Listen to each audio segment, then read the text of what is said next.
So thank you for coming to volume 2 of Veterans Breaking into IT and Cybersecurity. I started this initiative back in March as a means of, I myself have had issues as a 20-year Navy IT of breaking into the civilian sector. A lot of it is my personal issues, my personal choices of what I want to do career-wise. But I've learned along the way the free resources, the awesome mentorship, by those that have been in our shoes. Specifically, we got Erich Kron down in Tampa. He's an evangelist when it comes to insider threats and cyber awareness type training.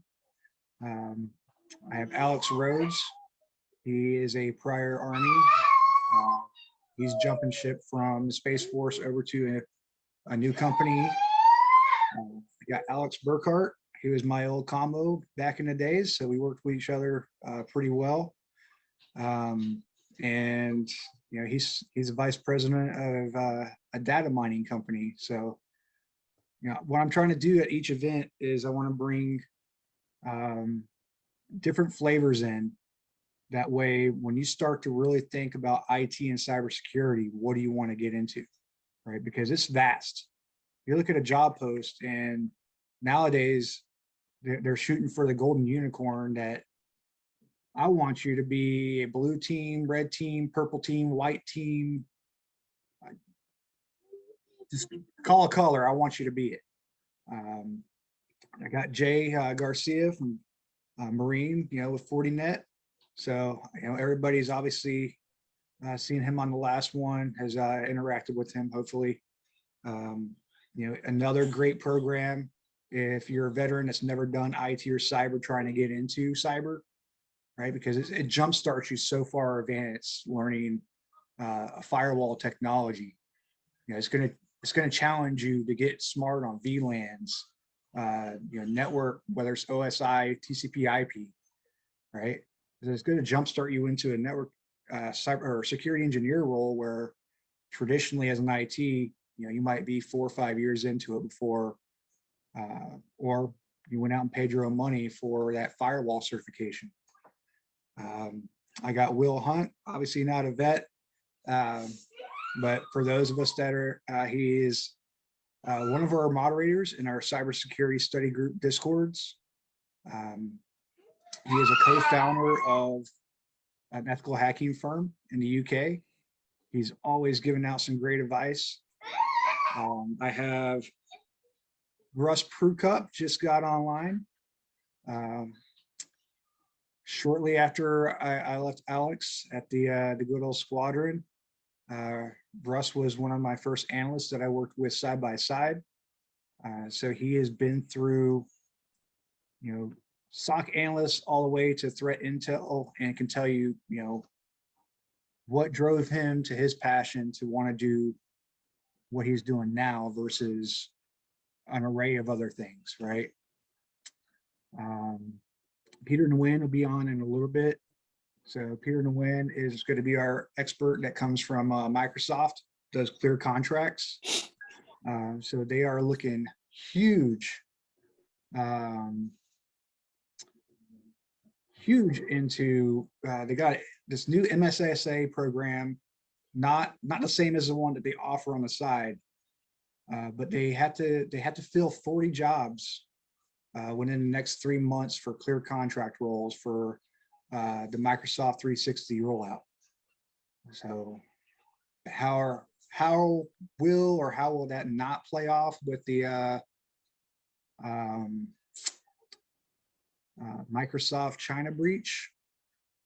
I don't know. It might slow it down a little bit, or it might just boost right into AWS Gov. You already heard Doc. I'm glad Doc offered to come. Vets2PM, great organization.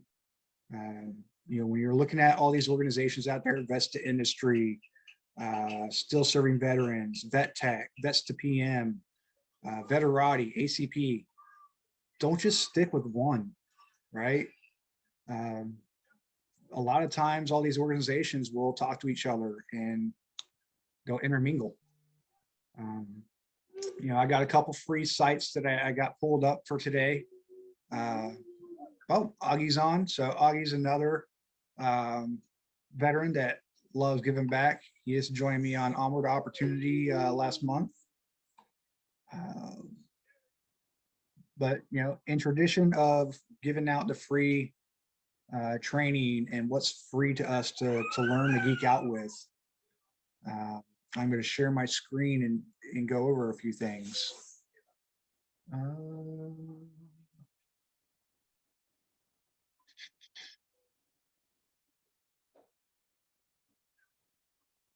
All right. So the first one, this was mentioned on that PDF that Peter Nyguen and myself created. So O'Reilly books, you get it through the military digital library or on Military One Source. Absolutely wonderful. If you don't have this and you're trying to get into tech, you're wrong. Every now and then O'Reilly pops up and offers like free on-demand courses and not just their books. But traditionally their books, for instance, Cybex, I did the Cybex CISSP 8th edition, and in the back it had a code for a CC Cure test prep. So each book that's built by Cybex usually has that.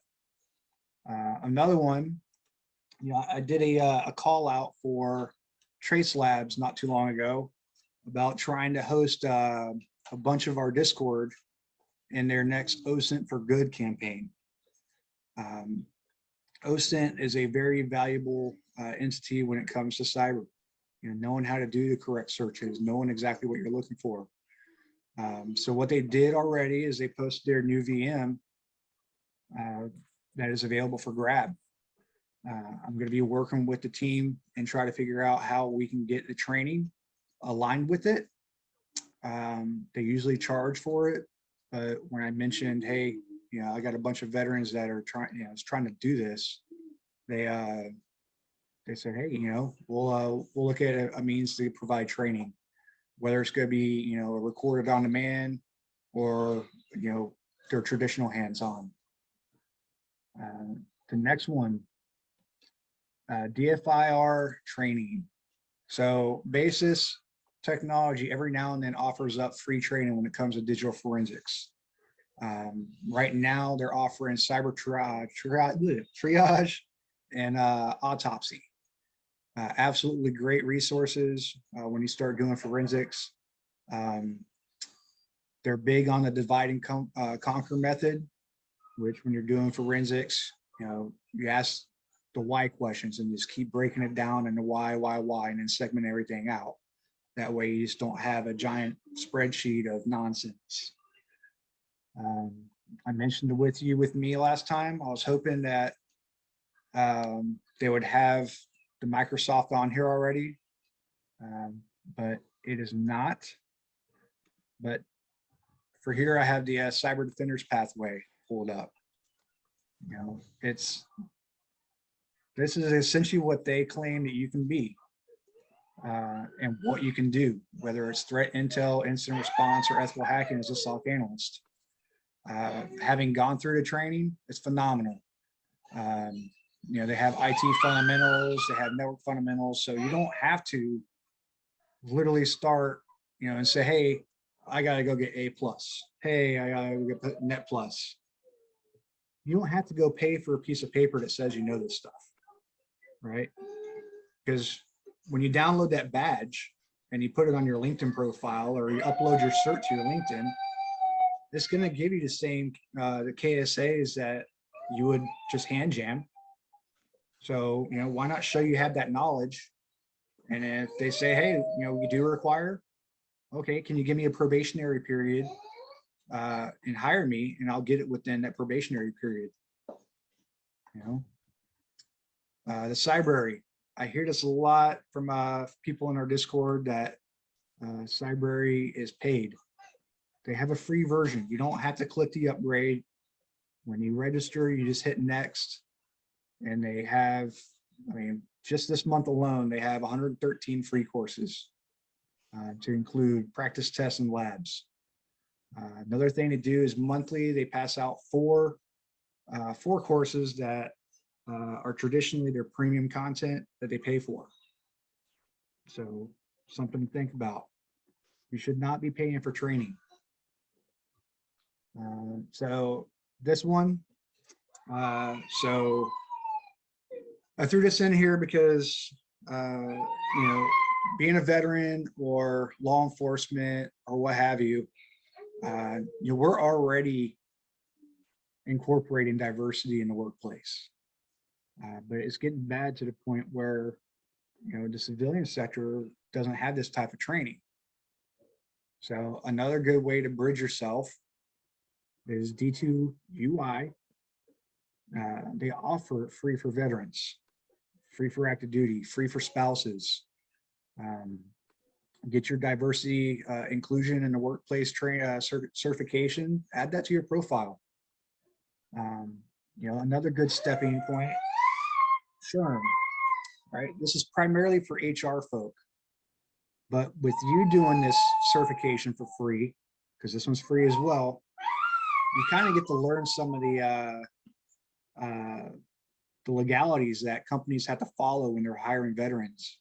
Are they chasing just that hire heroes medallion, or are they doing it correctly? So again, in tradition of keeping with the free resources, I'm going to have them every time. This is what I have. So, I'll keep the screens up if you want, or I can just copy the links in chat, because I'm going to send the chat out later as well. But with that, I'm going to let Will explain ethical hacking and why it's a passion for him. He's in the UK. It's pushing almost 10 o'clock at night. So I don't want to keep him here as long as we need. No, that's absolutely fine. Thank you very much. So as introduced, thank you very much. So I'm Will. I co-founded a company called Security in 2018 in the UK. I've been a pen tester for 7 years now, and 6 years prior to that I spent doing digital forensics for a private sector organisation, but predominantly for UK police and government. So I spent a lot of time doing everything from crime scene stuff to typically static forensics. Spent a lot of time in court giving evidence, but never really tiptoed into the incident response breach side of things. To this day, I'm very much an offensive person in terms of the red. Although if you ask some of my friends and family, they'll say I'm pretty offensive anyway. Very much on the offensive side of cybersecurity. Not so much on the blue team. But it's been a passion of mine for a long time. I feel that in any area of cybersecurity, not just pen testing, red teaming side of things, it's very much a mindset and a passion. Appreciate being in the UK, of course. Sometimes culturally things are very different over here, and I appreciate that in terms of how various facets of cyber might be viewed, the barriers of entry, the certain paths that might be taken. But ultimately, I genuinely feel it all comes down to the same passion and drive that everyone needs to learn. I see a lot of stuff around in the media about, you need to have had so many years in sysadmin or network admin or whatever it is beforehand, which I feel is a little bit misleading. And I think I do genuinely think that anyone can make it if their mindset's in the right place. You're following it through. You're devoting your own time, effort, and energy to it. I think there is a path there for everyone. And I really don't like it when I see in the media any sort of form of imposter syndrome, any form of I don't feel like I can talk, my opinion isn't valid. Everyone's come from a different walk of life. As Paul's mentioned, there's plenty of training out there. There's plenty of free training. There's plenty of paid training, both of which are very good.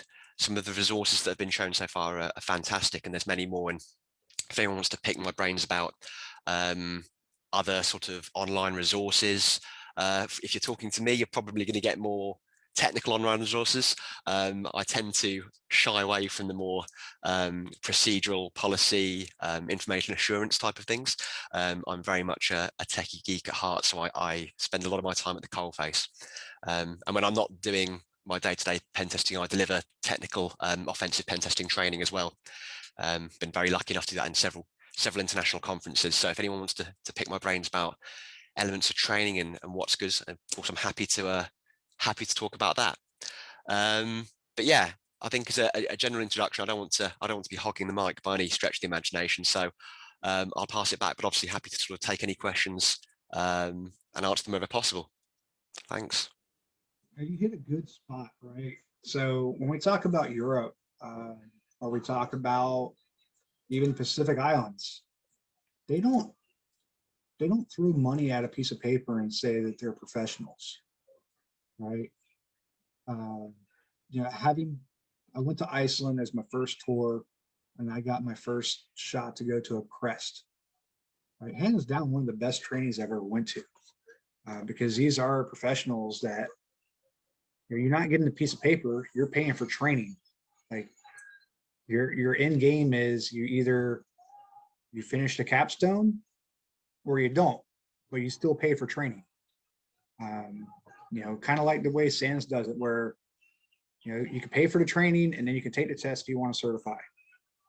At the end of the day, the only thing, you know, paying that $900 for the test does, it says, here's my badge that says that I went to this course. I mean, it's like I always advocate the 5-day boot camps. I hate them, absolutely hate them, because a lot of people think that they can go to, you know, don't want to name drop them, but like New Horizons or somewhere like that, where they don't know that you've never done IT or whatever, right? So they don't vet you. They said, hey, did you read CompTIA's website? Right? You follow the criteria for it. Good. Here's your test. And then they tailor their course. Granted, it's from the book, but it's tailored towards what you're going to see or what to expect on a test. You don't get trained that way.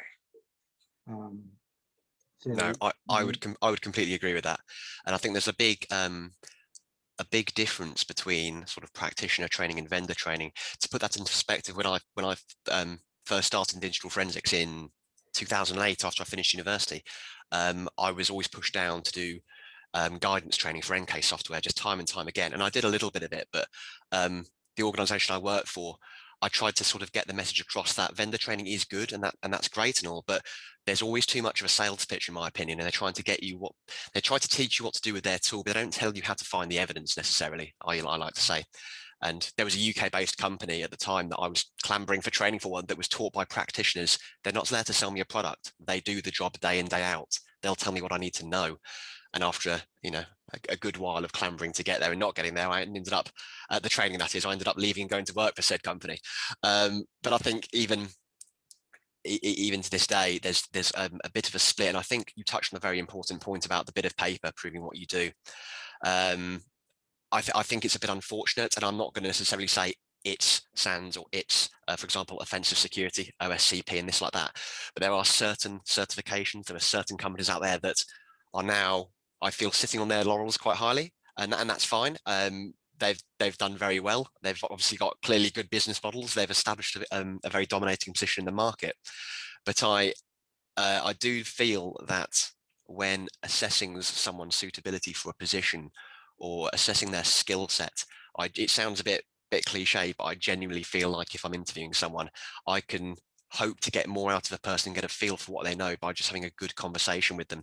And I don't necessarily need to see what bit of paper they have, as you put it, or how many letters they have after their name.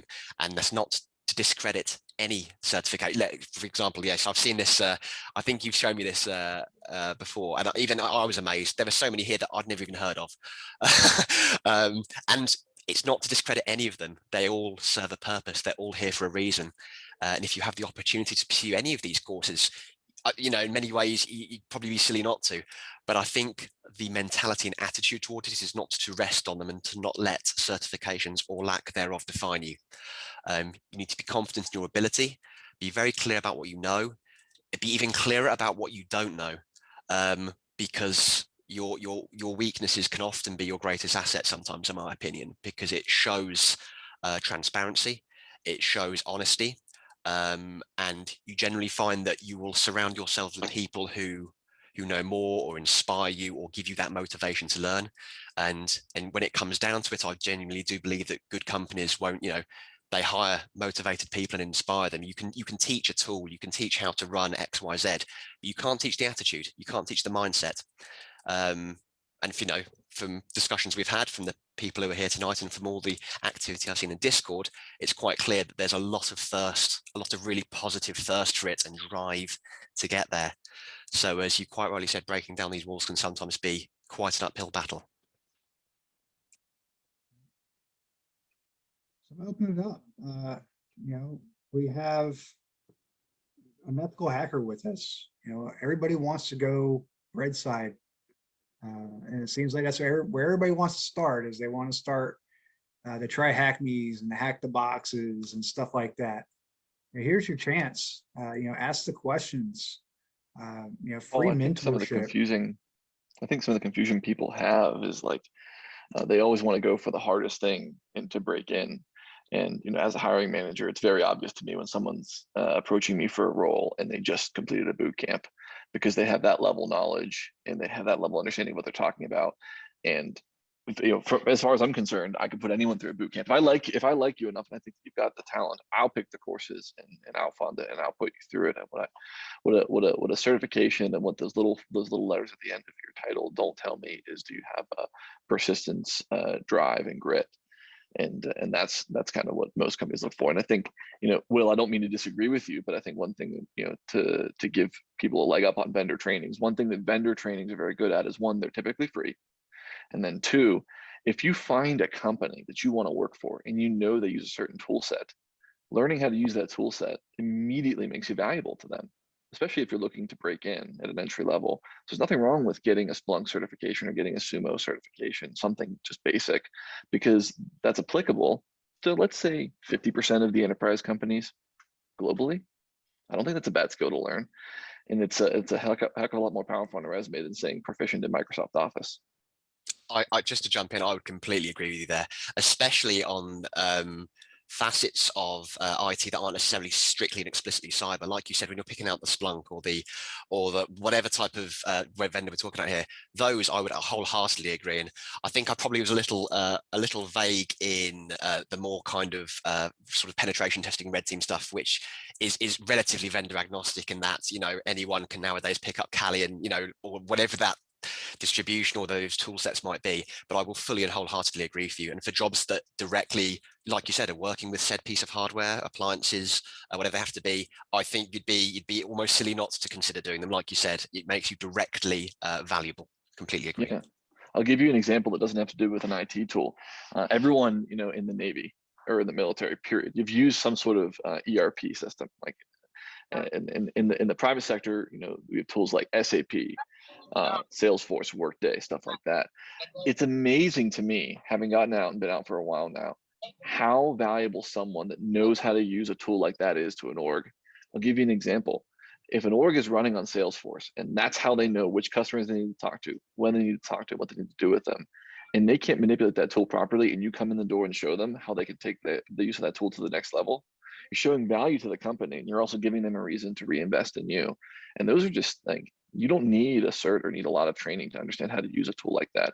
And I would highly recommend, if you want to break into jobs in different areas like that, look at the job recs. Don't read them for the skills, read them for the tools they talk about, and figure out which tools you're interested in, and kind of start learning that intrinsically instead of trying to boil the ocean and become someone like Will, who, Will spent his entire life trying to do this. It's not like there's not a good chance that you're going to catch up to him in 5 days or 5 months, but in 5 years, absolutely.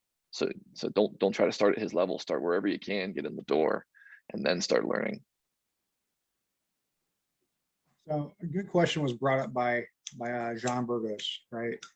I know, some companies that I've seen do offer this, but he's absolutely right. 99% of the companies that you're interviewing for you're going to get a panel interview that has 5 or 6 techs in it that are all nervous. They're going to ask you pre-generated questions that they're going to get off of Google, or they read your resume, figure out that you might know a little bit more than them, so they're going to try to throw you curveballs and try to make themselves look like they're superior. It does happen. I've honestly, out of 2 interviews I've done, out of 39 interviews since October, only 2 of them gave me assessments to do. Live assessments. We want to test your knowledge. We're not going to talk to you because they know people have, when you talk about, those that are fluent in cyber or fluent in IT, we do have like a personality where, it's like the interview anxiety is that's not even touching the ice. We're way below glacier level when we start talking about the level of uncomfortableness that we have during interviews. So I would like to see that more too. One of our guys off of our Discord study group, just got picked up in a company for Australia. They gave him a VM. They said, "Hey, this is a broken VM. We know it's broke on it. We know what it looks like complete. You have 24 hours to give it back to us." There you go. He just did a vulnerability assessment. Just to jump in there, do you say 2 out of 39? See that I find that baffling, because we're quite big on that over here, and I appreciate I'm speaking very biasly probably towards pen testing roles specifically. I can't speak for SOC and more the blue team stuff, but sort of live assessments or technical assessments or hands-on type, that's good in my opinion. I think it will be dependent, of course, on the level you're coming in at. For a junior position, I'm still a very big advocate of that.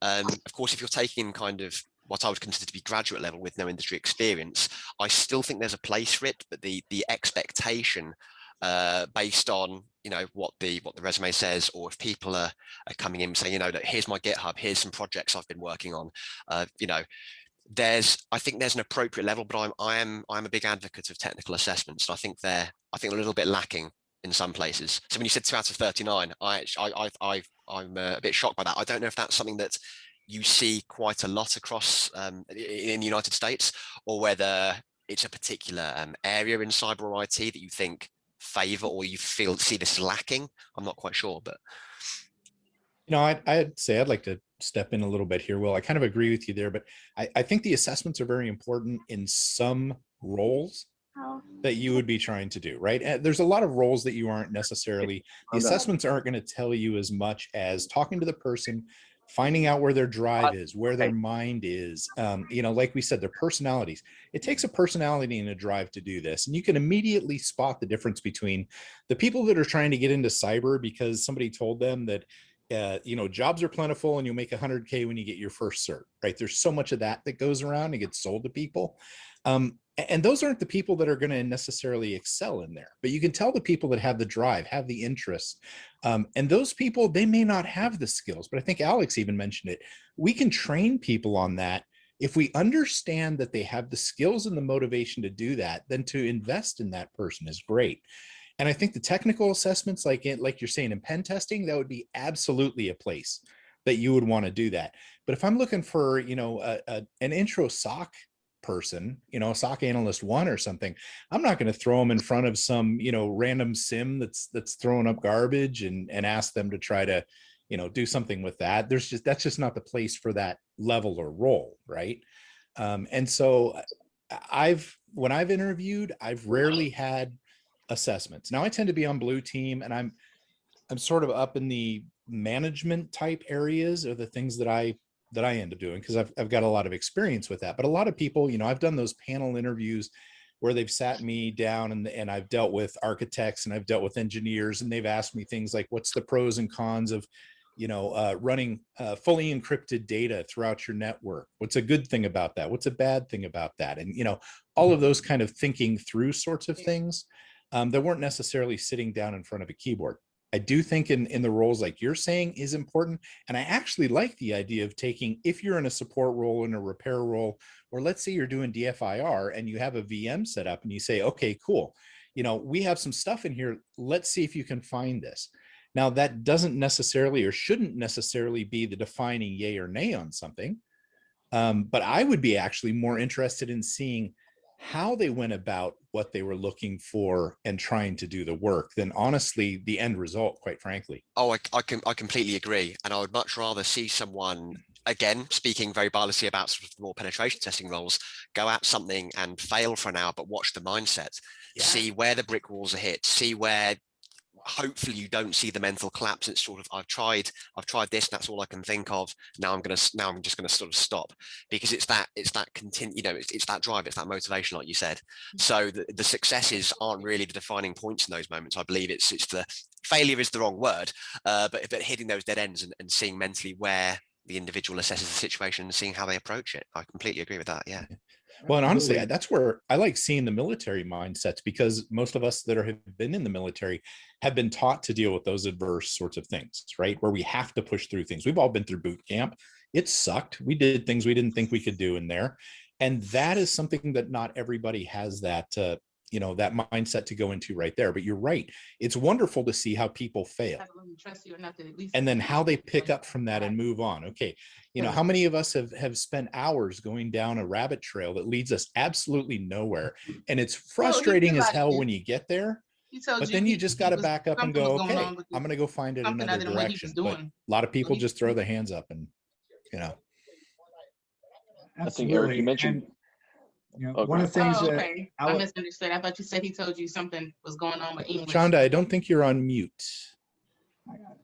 One of the things that I would say I would agree with assessments.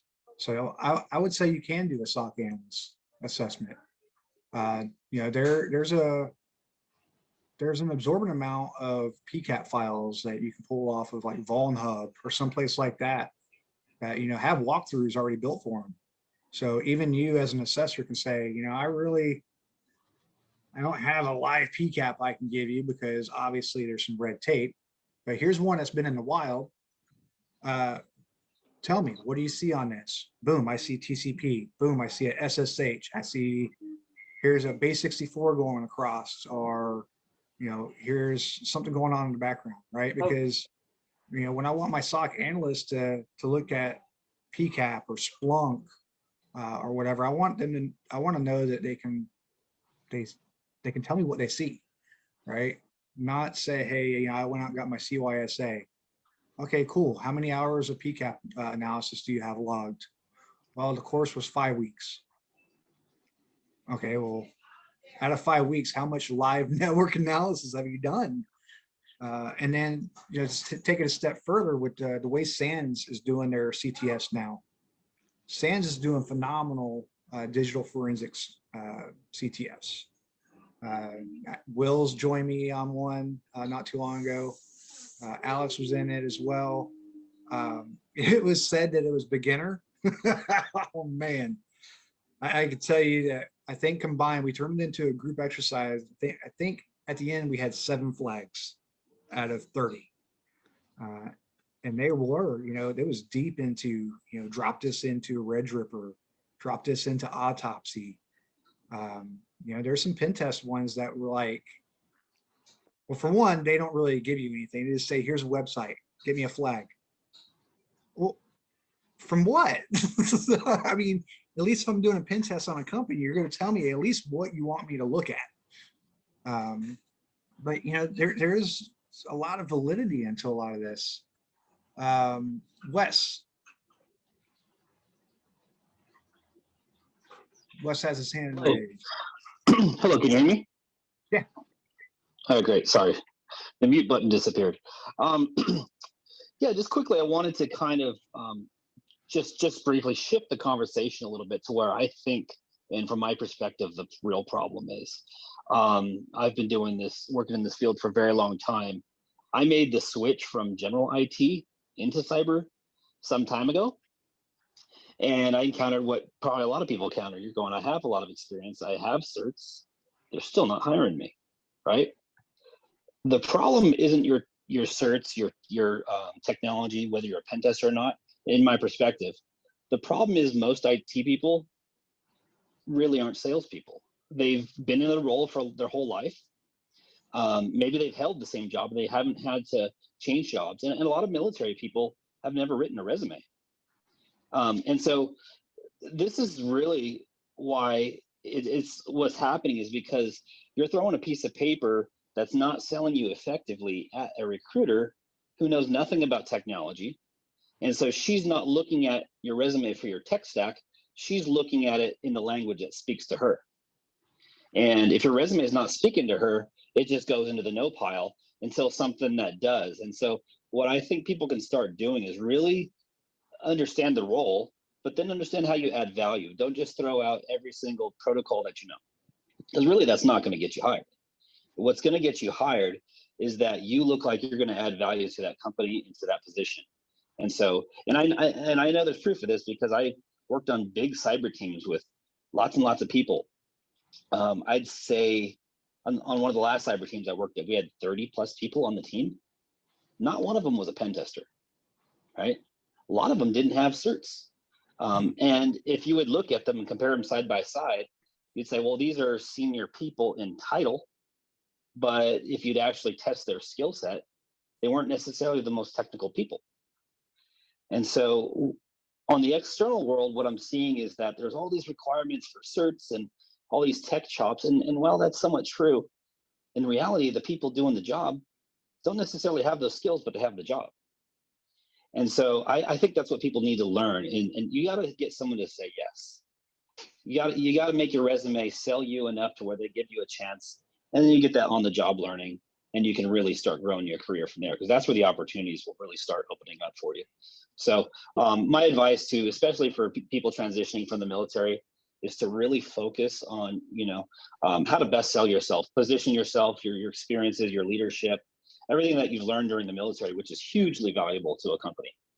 And so if you just play upon your tech skills, well, that will help a little bit and get you through some ATS systems. Ultimately, you're going up against everybody else, and they all are saying the same thing. I've seen tons and tons of IT resumes, and most of them are boring. But if I knew the person, I'd be like, I know you can do the job. It's just, I know you're not going to get the job. It's because there's a disconnect. So, yeah, absolutely yeah. agree with that. And then, this is it's kind of funny, because there's already a breaking into cybersecurity initiative, right? The big three: James Azar, Naomi Buckwalter, Renee Small, Christophe Foulon. That's their baby. But I took it as far as the veteran side to run with it, because for me, example, I did TGPS before COVID. So the resume skills I was taught to write was, here's a fancy resume to hand to somebody that you walk into a building for, right? Now I got a human reading this resume. I don't have a human reading a resume anymore. I click apply, I upload a resume, it goes through an ATS robot, and I may just get bounced because I'm not playing to, writing every Tom, Dick, and Harry skill that's posted on a job post. Exactly. And Tom, Paul, something to think about too. And Wes mentioned it, and Eric, you said the word which I wanted to bring up, which is the $100,000 a year opportunity as soon as you get out of the military. Spoiler alert: it doesn't exist. Whoever started that rumor has done so many veterans a disservice. Like they need to hear about it. It doesn't exist. Even if you have a master's degree, even if you're an officer, it doesn't exist unless you make some compromises. So some of the compromises you have to be ready for. Like, for example, I want the $100,000 job doing A, B, or C. Are you willing to move to a location where your cost of living is going to double? If no, you probably won't get 100 grand, but you might get a little bit less than that, which gets you more for the area you want to stick in and stay in. Maybe you don't want to learn a new skill set. Maybe you don't have what a company wants, but what you need to do is take what you're very good at and figure out what role can you penetrate a company in. Forget the pay for a second. Figure out what's most important to you. Do I care about where I live, how much I make, or what I do? Pick two, because you'll only get two of them. And if you want all three, then you're going to forever be caught in this loop. Now, as a hiring manager, one of the things that I know very well is that a resume isn't the best indicator whether or not a candidate is a good fit for the job. But the way the candidate speaks to me about their interest in the role is, if I have a candidate that comes in the door, like Wes said, and starts talking about all the beeps and boops and all the things they can do, and I'm trying to figure out, my company has a profit and loss. I have to make money. If I feel like I'm going to bring someone on board and they're a project, and they're not going to be independent, and they're going to be a lot of work for me, I'm going to hesitate. But if I have someone who comes in who can represent what they can do for my org very clearly, they understand that I don't have all the time in the world to unpack what they're good at, and they come to me what they're passionate about, then I know, oh, this person is really good at this. I have this problem. I'm going to put them in there. I'm going to do it. The only thing is, what my constraints are is, if that person is really only good at A, B, or C, and they want to do, D, E, and F, I might only have an opportunity for them to do A, B, and C, and they might have to take a pay cut, take a different role, or live in a location that's not ideal for them. And that's the compromise we all have to make. And that's where I think you should, before you start figuring out what training you want to do and what thing you want to look at, understand what compromise you want to make first. And if location's ambiguous, if pay is ambiguous, then you can do anything, literally anything you want. But if you want to stay in a location and you want to do a certain type of job, you've got to figure out, okay, then how do I market myself to the positions that make the most money in the area I want to stay? Those are the levers you have, and the people who are best at optimizing those, they do it once or twice, and then they write their own ticket to any company they want to go to. I think it's important too, Alex, that you're doing something that you like in here, because there's a lot of temptations to go in a direction, and this job will wear you down if it's not something that you really like, right? Will, when was the last time you worked a 40-hour week, right? This is not one of those roles where we work 8 to 5, we go home at the end of the day, and then we come back the next day. It almost, for us to be really successful in these things, it almost has to become part of our lifestyle. It becomes part of who we are, and we put a lot of time and effort into that. If it's something that you're not really interested in, it's going to be hell. Yeah, I actually, I should Yeah. have corrected myself before I said this. There are 2 types of jobs that you'll make $100K out the door with, and they're sales and sales. So if you want to come out and you want to work for a vendor and you want to sell cybersecurity products, you'll make $50K base and have a $50K variable, and it's up to you to make up the difference. And what that means is that someone will cut you a check for half of your pay every year, and your performance dictates the rest. Most people don't want to do that, but if you do, that's a way to make $100K. But what is that compromise? It compromises what you want to do if you don't want to be in sales. So there's always a path to it. Well, hold on a sec. I work in go-to-market. If I didn't have morals, then Paul wouldn't like me anymore. I know where that 100K comes from. So the 100K comes from contracting. Essentially, people jumping on contract opportunities. Here's the thing that people don't know. I do acquisitions. I'm currently active duty. For contracting, right? These companies that are looking for cybersecurity or looking for folks in the IT realm, you essentially join one of their companies, and those contracts typically last anywhere from a few years to at most 5. So you have a 5-year contract, right? So you join.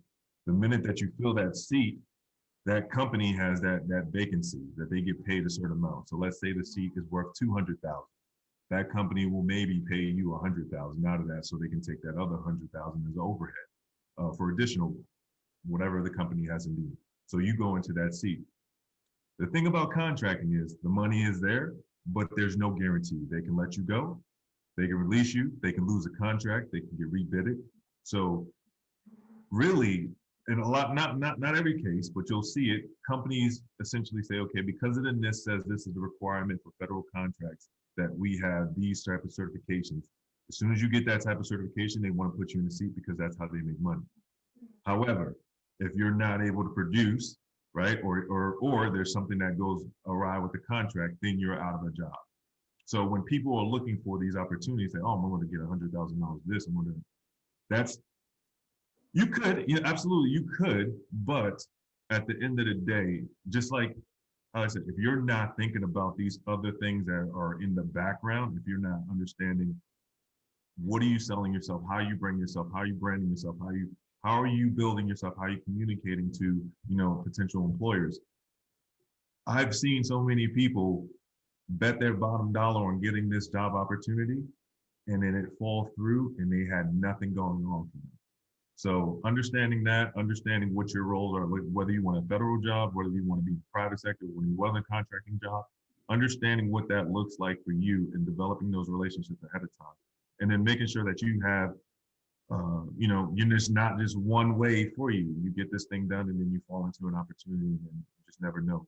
And like I said, that's just my standpoint dealing with some of these contracts, especially when I'm dealing with incumbents and people that just horrible companies doing their like, I see how much money they make and I see how much money they're giving to their employees. And I'm like, it's great. Yeah, I spent about 10 years as an Army contractor. So I was active duty, Navy, got out. I was an Army contractor in Fort Huachuca down there, the Conestinosk. Now it's the Second Regional Cyber Center, Western Hemisphere, where I was the security manager for the Second Regional Cyber Center. And, in those 10 years or so of contracting, I saw a lot of what you're talking about there. I saw where organizations would come in and they'd low bid the contract, they'd get it. They'd promise all these people contingent on the contract win. They'd come in, they'd be there for a little while and they're like, oh, got to let some people go because, we bid too low, or, there's a game that goes with that where they will get you to commit to a certain role that they know they're not going to be able to do just so they can win the contract and make adjustments later. And it's brutal. It's absolutely brutal. And it always, I'm not going to say always, sorry. It is often the high paying roles that end up hit by that. If you're in the mid-level stuff, you're just kind of kicking it there, whatever. They're going to get the big ones that they got in to get the names or the skill set to win the contract. And then they're going to remove them and replace them with somebody with less skills for less money, but they've already got the contract. So I agree with you there. I've seen that happen so many times in my years. It's difficult. And we also see where, people with the same roles, same jobs make far less money. And so there's games in the contracting world where you don't necessarily want to come in entry level and then just kind of move up through the ranks over time. I had my team lead. She made quite a bit less than I did because she started on a help desk and she moved up. And every time she got a raise, she's like, oh yeah, I feel good about it. But if you leave and come back, you actually get the bigger money. And I saw that happen over and over again there. So don't stick yourself in one spot and think that, the contracting companies, they don't love you. They love your butt in a seat that they're getting paid for. I think Ox, you there? You had your hand up. Yeah, I'm here.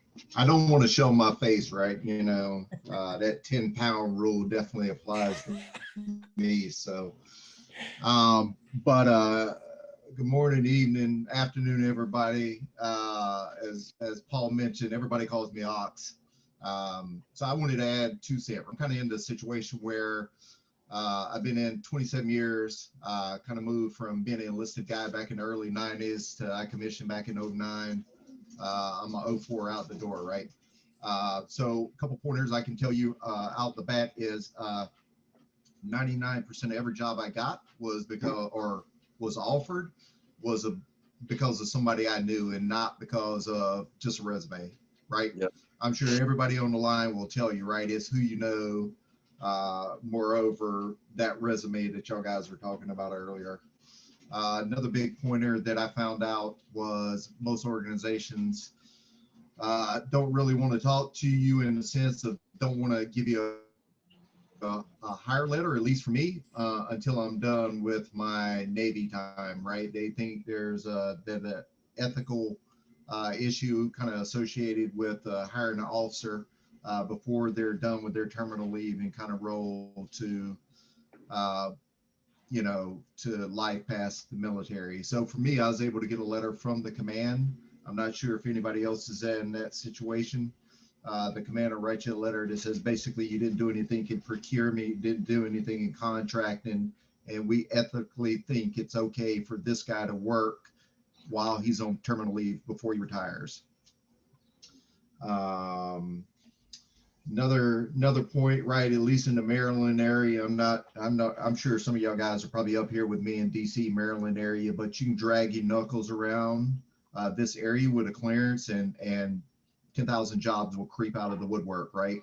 The problem is, and I've heard y'all say it over and over, you got to find what you want to do, right? Because at least up here in this area, they'll throw 6 figures at you in a job that you may have no experience with just because you have a clearance, right? And like the guys were saying earlier, they just want to get a button seat, right? That's not the right way to do business, right? You got to find something you're interested in, something you want to do, and something you're qualified for. Otherwise, you're going to get a bad taste in your mouth, at least from the contracting side of the house, from showing up to a job that you have no experience with. So yeah, a couple things I've learned over the last couple months. So I'm open to any questions. I got, probably not as many years as y'all guys do, but I've got 27 behind me. So from the IT, getting into cyber, actually Paul worked for me out in San Diego, or we worked together. So, I've got that experience. I can give you the DoD perspective, what I think about the cyber and how fast we stood up to CPTs, and how I think that was a bad move, right? Because we were getting our lunch, and Paul can kind of attest to this, right? We were getting our lunch at every day, Cybercom. Everybody kind of jumped into place and said, stand up these CPTs, get the guys out the door.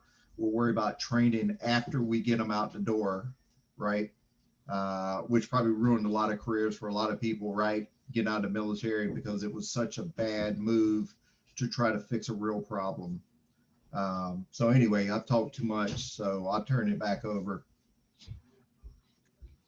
That's a really very great point.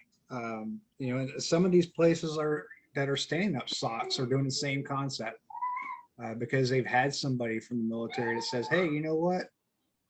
I know how a squad concept works. Let's set up a squad concepts SOC. I want to have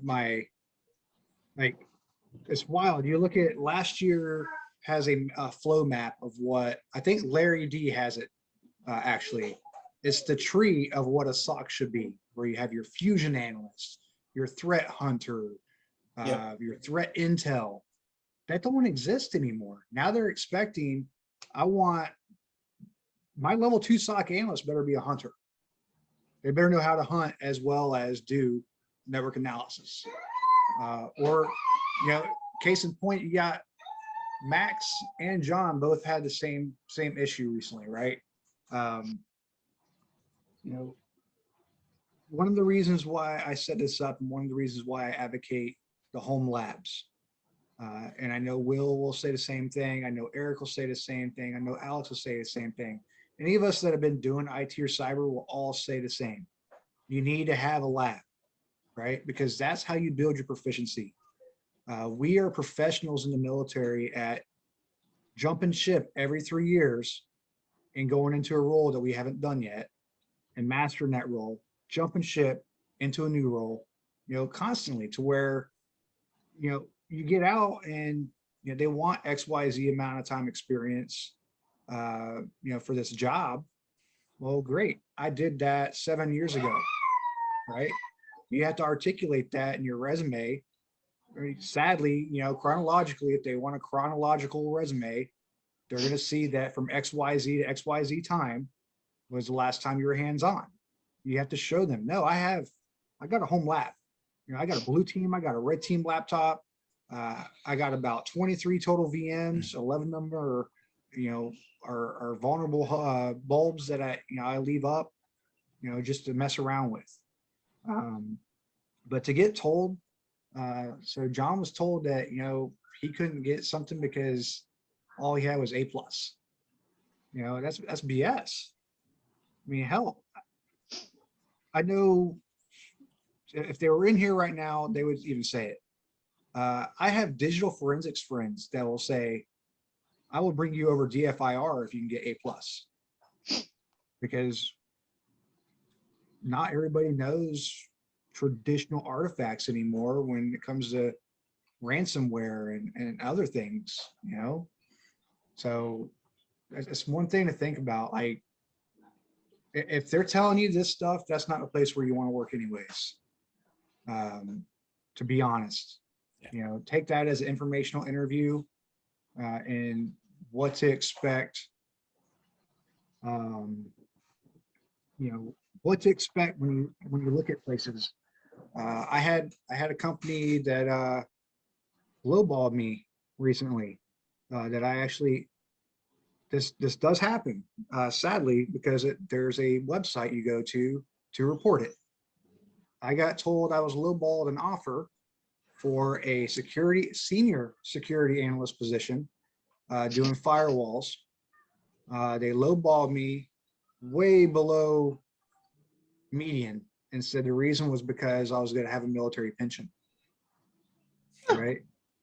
I was like, okay, how does my pension that I earned already play into my factor for money? So took their information down, and yeah, I shot it out. I'll get that to you, Larry.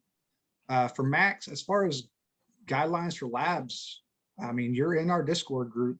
We talk about different labs all the time. So, VirtualBox is free. VMware you can use for about 90 days before you have to pay for it.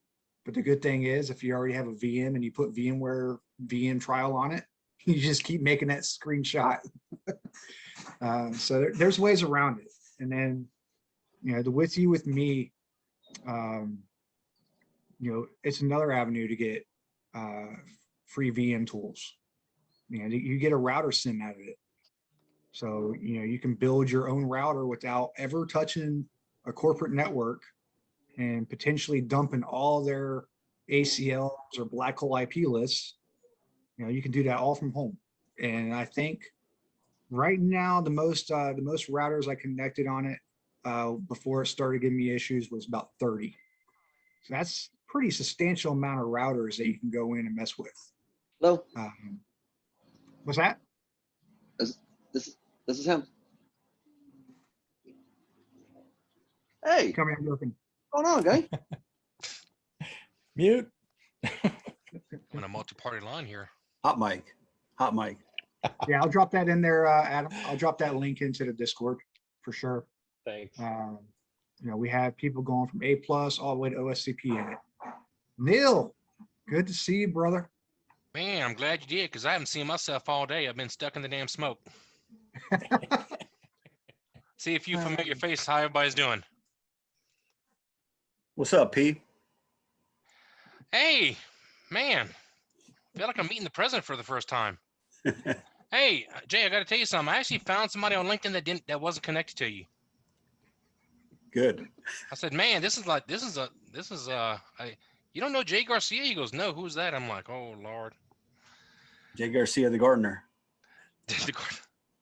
I said, man, if you're not connected, you better get in quick before they cut your account off. Yeah, Jay. Now that Neil's put you on the spotlight, I know you wanted to chime in earlier. That's not good. Come on, Neil. P, why you gotta do that to me? I didn't try to, but it happens. I know, man. I know. Just a couple of thoughts for everybody here from my little time out here at Fortinet, and hopefully I can share some things that could help you out, right? When we talk about connecting with employers, we all have heard it. It's not what you know, is who you know, and that's 100% correct. But I also want to take it a step further and and go one up, right? It's not really who you know, it's who knows you. That's the way that I like to see it. And you're in charge of that, right? By building a brand, by giving that individual on the other side the evidence that they need in order to convict you of being that expert, whether you want to be a SOC analyst, a systems engineer, a sales engineer, a marketing guru, going into HR or training, right? So brand is, it's network, right? We call it the network gap. So please, please, please build your brand, whether it's on a resume, whether it's on LinkedIn, whether it's on YouTube videos, whatever it may be, so that people know who you are, right? So that's number one thing that I want to offer. The second thing, and somebody here, and obviously it was you that mentioned it, right? Lowballing, right? We all know that, the average salary, I think, for a, cyber professional or IT specialist and again, this is according to cyberseek.org, it's about $89,000, right? So in my time, I've seen SOC analysts with 5 years of experience, Sergeant, Army National Guard, with the Sec Plus certification, started at 85,000 working for an MSSP. That's good, right? And then I've seen other ones being start at 20 bucks an hour or 15 bucks an hour. And again, all this might depend on location. We all know that, you know, location does matter. You know, obviously the cost of living, you know, somebody that does the same job as me living in San Francisco, different pay, different salary ranges, right? So based on their zip codes.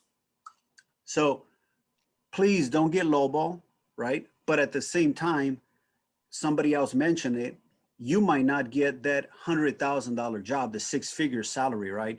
And for that, you got to be able to pick and choose your battles, right? So for example, most of the tech companies, they do offer stock options. So that's maybe something you might want to consider. Maybe some of them offer remote opportunities. Believe it or not, when I was transitioning, I took a job making $40,000 less. But if I would have taken the one with the 40 G's more, that would have required for me, pre-COVID, to drive an hour away to go into an office. That's not something that I was willing to bargain, right? So there's other things aside from the direct compensation, direct salary, that you might want to consider. Location, remote opportunities, the company, the organization, you know, do they have unlimited paid time off? Do you only have 10 days vacation a year, 15 days of paid time off? Different things to consider as far as the organizations that you're looking at. And there's resources. There's a bunch of resources out there. One of them it's P. Neal right here. He's a great resource to connect with, right? But there's also studies that are done, surveys for the industry. ISC Square has a great survey out there. And in there, you know, they recommend, based on those that responded, when you talk about certifications, to get both vendor neutral and vendor specific. And the split is almost even. I want to say vendor neutral certs, it's about 49%. Vendor specific, it's about 47%. And somebody mentioned it here, right? If you're looking to work at Amazon, then learn some of their technology. If you're looking to work at Cisco, learn their technology, right? It's just going to make you more attractive, right? So just a couple of things that I wanted to share. Obviously, I work at Fortinet. If there's any way, shape, or form that I can help you, either get some training, get some certifications, get some introductions, a job, please connect with me. I'm on LinkedIn as well. And I'll shut up. Hey, I just want to throw something out on top of what Jay said, how important networking is. Since I have a few years on top of most of y'all in this room here, you know, I kind of came into the pre-LinkedIn era, you know, when you actually have to talk to people. So, and most times I just can't, they can't shut me up. So I just talk to a lot of people. And to kind of prove what I'm talking about, the last time I actually looked for a job was back in 2003.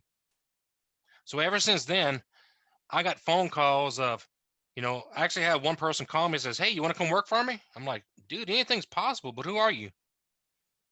You know, he's like, "Oh, I got your name from, you know, Jim." And, you know, and to tell you how simple it gets, I was talking to this dude at a cell tower.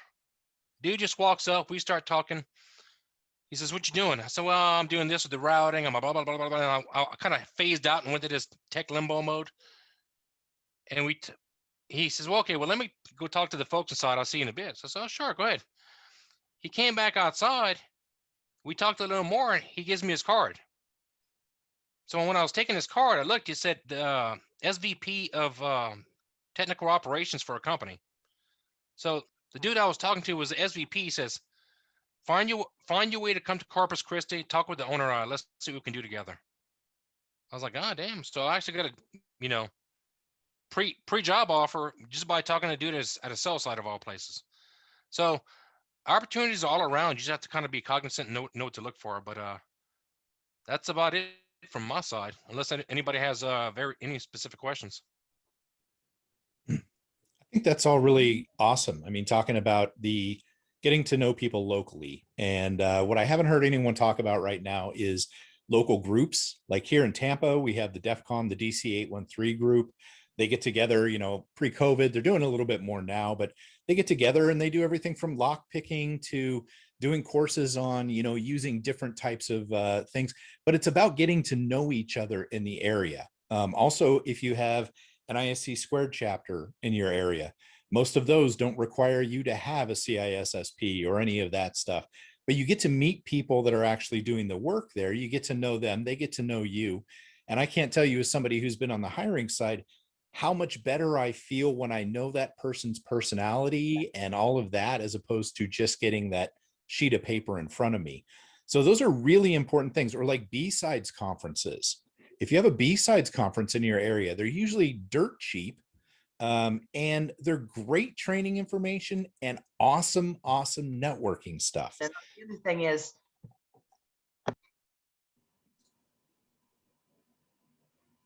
yeah. So have you guys done B-sides? Any of you will, or any of you here? Yeah, I've done B-sides. Yeah. In the UK. don't tend to fly across the pond for B-sides, but yeah. Right, but they tend to be really great kind of grassroots ones. And yes, some are better than others and all that, but they're very grassroots and they're very practitioner heavy. And I love that. I think I've met so many people at different B-sides across the country when I do speaking. I think it's a fantastic way to get to know people in your area for cheap. Completely agree with that. B-sides that I've done in the UK has been just London based, but it's great. I've already heard it once already. Don't underestimate networking. It's incredibly important. I'm probably the fifth person to say it, that it's the who you know, not what you know, but it's the truth. It's the world we live in. Do it. As far as the free conferences are concerned, they attract brilliant talent. There are like-minded folk. There are fantastic talks to go and see all the time. It's not only an opportunity to network, but it's an opportunity to learn. Yeah. So, you know, if the sacrifice for you is a bit of time or even a day off work, whatever it is, I recommend you go for it. It's the con scene is a thing, and once you get into it, it's actually a bit of a drug. I've been very lucky enough to have been going to cons for several years, and I train at them as well. But even before I started training at conferences, I love going. It's the thirst. It's a drug. You get hooked on it, and before you know, you start clambering for more and more, and it's fantastic. It goes back to the whole mentality. It's the mindset. Another conference that you might want to attend, or organization, and again, if you want, it's AFCEA, right? The Armed Forces Communication and Electronics Association. They put a bunch of conferences. So if you want to connect with all these tech companies, with Cisco, Checkpoint, Palo Alto, FireEye, Sophos, I mean, you name it, right? All the names, whether they're, government contractors, whether they're telecoms, MSSPs, vendors, AFCEA, they're in their conferences. Again, this is pre-COVID. One of those days, or I believe two of those days, are free for active duty military. So this is the perfect opportunity to go in there and network with individuals in this space and find your next job, right? And make a great impression. So AFCEA is a great one. And the great thing about COVID, sadly, is 90% of the cons have all been remote if they haven't been canceled. So, they got, one of the first ones I did this year was Cactus Con. Yeah. And I was able to get one of our Discord people a paid for job contract just by networking through those. Another reason that I'm hosting these engagements monthly is, again, I want you to network with Eric. I want you to network with Will, each other, right? Because you might come into a situation where you might be studying the same thing. And then sometimes in cyber, studying like-minded stuff, you might see things that the other person might not see. And that's another reason why I'm a pro for the assessments for interviews, right? Because an analyst can look at something 1,000 different ways than that person that's been doing it and has a scorecard that they follow. check Windows Artifact. Yep, check. Show run, check. Process list, check. You know, oh, let me run the CVVS score or CVSS score against it. You know, it comes to a point where, you know, it turns into that. And, you know, everybody in here that, you know, has volunteered to come, whether it's Jay, Eric, Will, we have Jenny, another Tampa. I know Eric probably knows her as well. You know, we got Nil. They all want to help mentor you, right? And get into your dream job. And then Alex nailed it. It's got to be, and then Ox nailed it.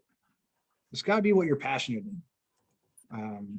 You know, the great thing about cyber is, you know, if you're on a project and you're there for 3 years and something new comes up and that piques your curiosity, oh man, I don't have to pay money for a job description to get posted. Come on over, start it up. Hell, we'll let you start 6 months early. That way you can get it up and running for us. You know, those things happen. That's where a real reason why you don't see cyber folks that say I'm a 20-year level 3 security analyst. That don't exist. We jump ship too quick. You know, and I'm glad Jay, you know, was able to make it. He's over in Bahrain. You know, he takes what I do as a hobby and he makes it great. You know, Jay mentioned his initiative at the last event, and I'm going to let him talk now about his Act Now education and how we just got Coursera added to it. I appreciate that. Hey, how's it going, everyone? So, Jay, yeah, it's what time is it? I don't even know what time is it in Bahrain. It's late, but I'm here to help out. I'm the founder of Act Now Education. What we do essentially is we're the resource for the resources for the military community. There are over 40,000 different resources out there. We specifically focus on the free resources that can help you either upskill, learn a new trade, get certifications. So right now, like we have Coursera. Coursera has 26 different courses, certifications. That's Google, IT support, UX, what else? There's a bunch. IBM as well. There's a long list of different certifications that you can get for free. If you go to Coursera.com, .org and sign up for it, you have to pay. But if you go to Act Now Education at Coursera, we'll give you an account for free so you can access those sorts of courses and 60,000 other courses that's available. They provide it for anyone that's in the military community, so we partner with them so we can be able to provide that to everyone for free. So that's just another skill set that you could put down on your paperwork, right? So essentially knocking out a certification from Google, IBM, if you're interested. And they also have one from Facebook, but there's a different one. They have one from SAS. There's a bunch of different organizations that support, so you can get that done. And then if you're interested in just learning coding, right? So learning a programming language, depending on what you want to do. Myself, I enjoy Java. I tried the Python. Python's just so much going on for me. Like I cannot, like I give it to you those that could do Python. You just could do too many things. I need a little bit more format, some structure. But you could just learn a programming language. You know, you can add that to your resume. If you need anything, please let me know. You typically know someone or can connect you with someone. So if you connect with me on LinkedIn, my network is your network.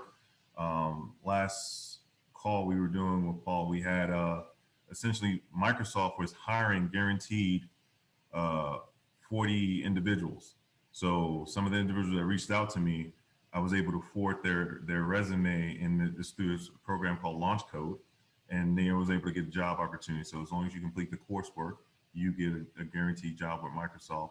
Obviously in one of the key areas, which is like Fort Meade area, Reston, Virginia area, and I think Seattle, Washington was the other one. But yeah, if you guys have anything for me, please let me know. I'm here to help. That's what I do. I'm a cyber planner out here, so I touch base with that. But I mean, I'm definitely much interested in helping people, you know, achieve their goals and get what they need to get done.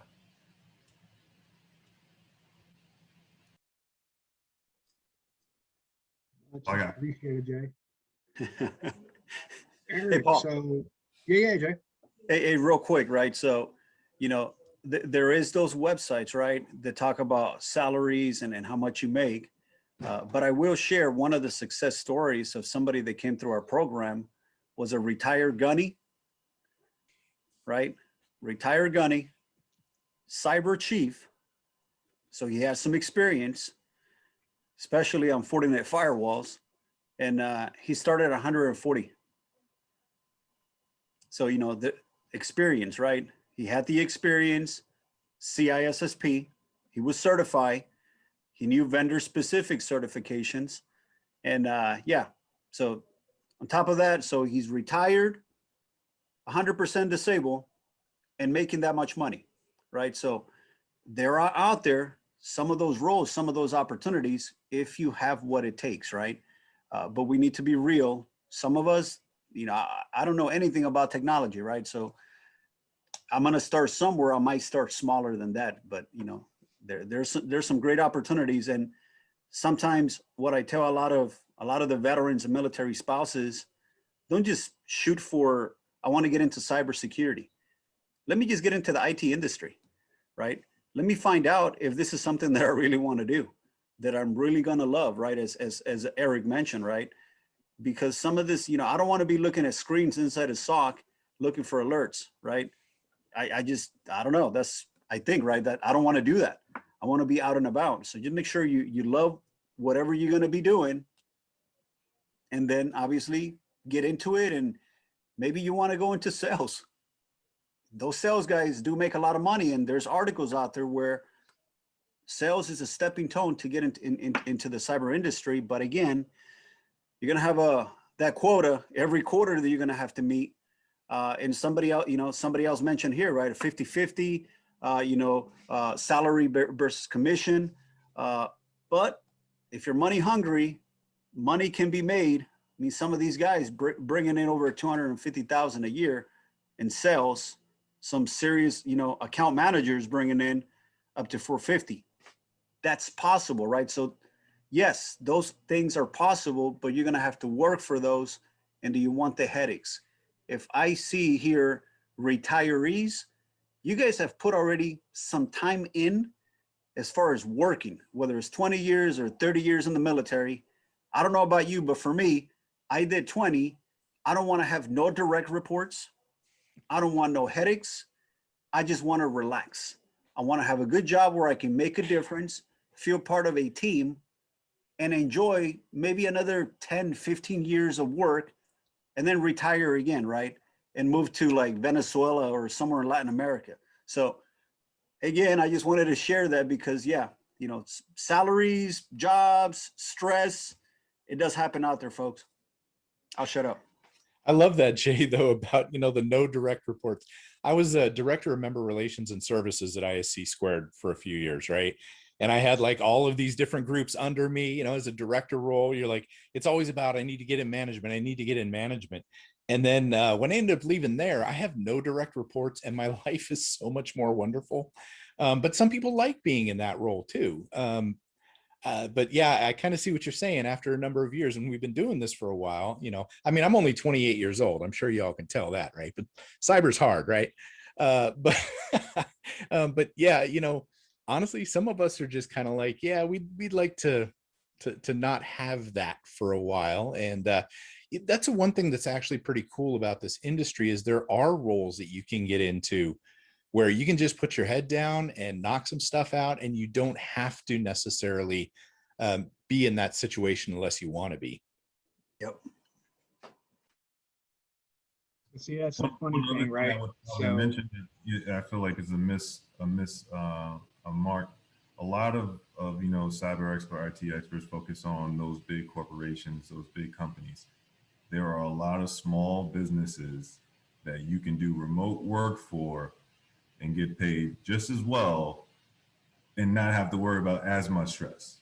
So always count into the small businesses that you can possibly work for, because those businesses need your help. They need your assistance. And you may not have to do as much, just depending on what it is required, but that's another option to kind of calculate if you're looking for opportunities, especially if you're trying to do things remotely.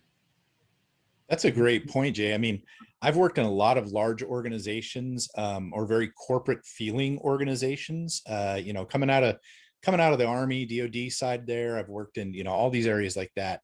I've never really worked for a small company before. And I started working where I work now almost 5 years ago now. And it was the first time I went to a startup mentality. It was actually kind of a startup. I was there. We've been around for 10 years now. And I got there at 5. And the difference though, in the culture and the attitude and everything like that made it so much fun.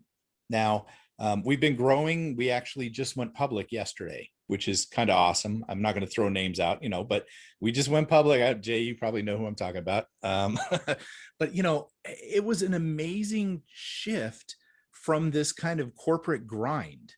And I looked at going to maybe K-Force, which was more of a larger sort of thing, because that was my comfort zone. But I found that I was glad I gave up that and went with the smaller organization, because I love what they do, where I am within the organization, and I feel like I'm part of their mission more than just in a huge, huge deal. I've always been one that leans towards, I like dealing with not-for-profits. I like helping people like that, and you don't always get that in the big corporate gigs.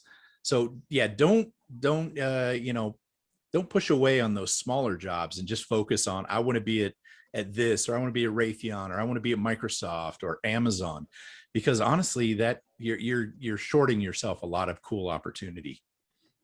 Yeah, absolutely. And it's the funny thing that it was mentioned. So for me, one of the reasons why I've been through so many interviews, right? Jay hit it. I don't want to be a paper pusher. I don't want to have to deal with the budget. For me, I'm trying to go backwards, right? So now I'm fighting ageism. I'm fighting, again, like I said, you get that tech that's on the end. They think, oh man, this guy's got 20 years knowledge. Let me try to wreck him and make myself look good and peacock in front of the rest of the people. Well, how'd you find that email? Blah, blah, blah. Like, because, it's like I was talking to Will one day, right? So, one of the interviews I had, I knew all the answers. It was just, I couldn't explain, how my thought process got to the answer, right? Because apparently seeing it in the wild and having muscle memory is not an answer when you're talking to these junior folk. But, I've seen a few on here of the questions, the one of the biggest ones, I posted about this a while ago. There was an entry-level position I seen, said 2 years IT experience, and they wanted assist. 2 years of IT experience.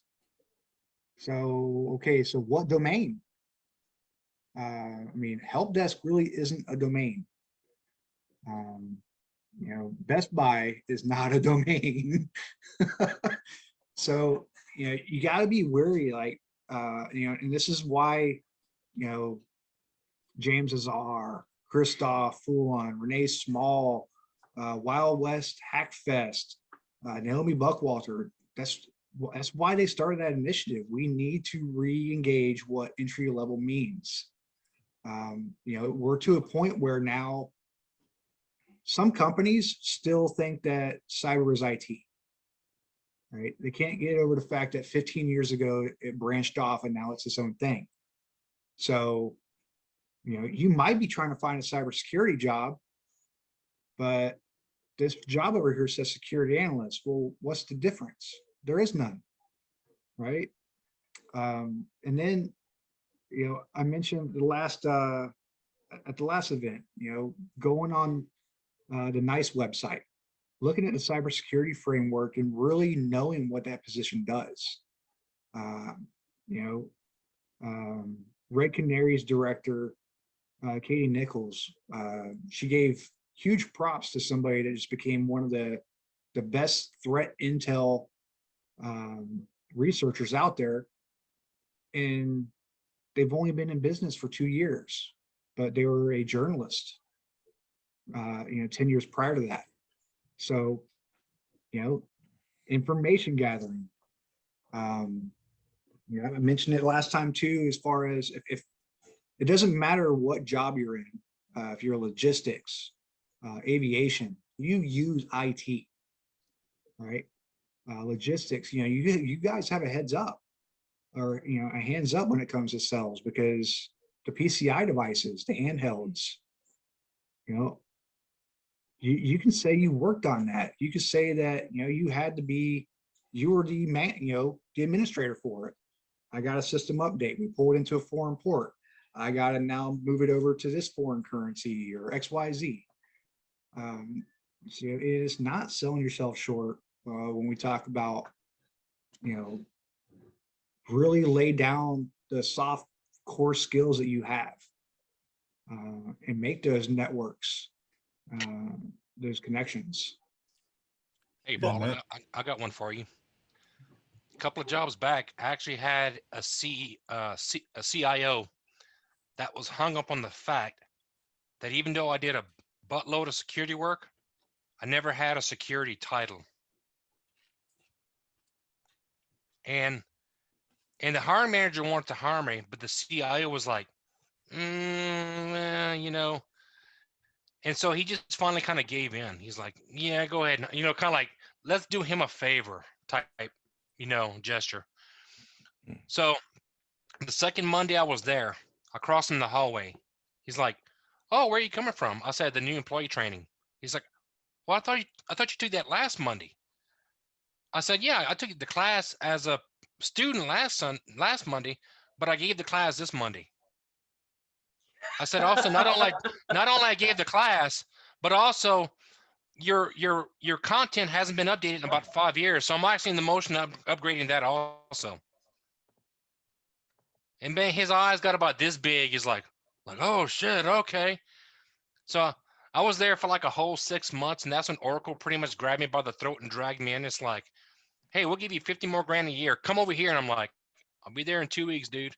So right before I left, because he gave me that hard time before I left, and I said, hey, I appreciate you giving me the time to be here, blah, blah, blah.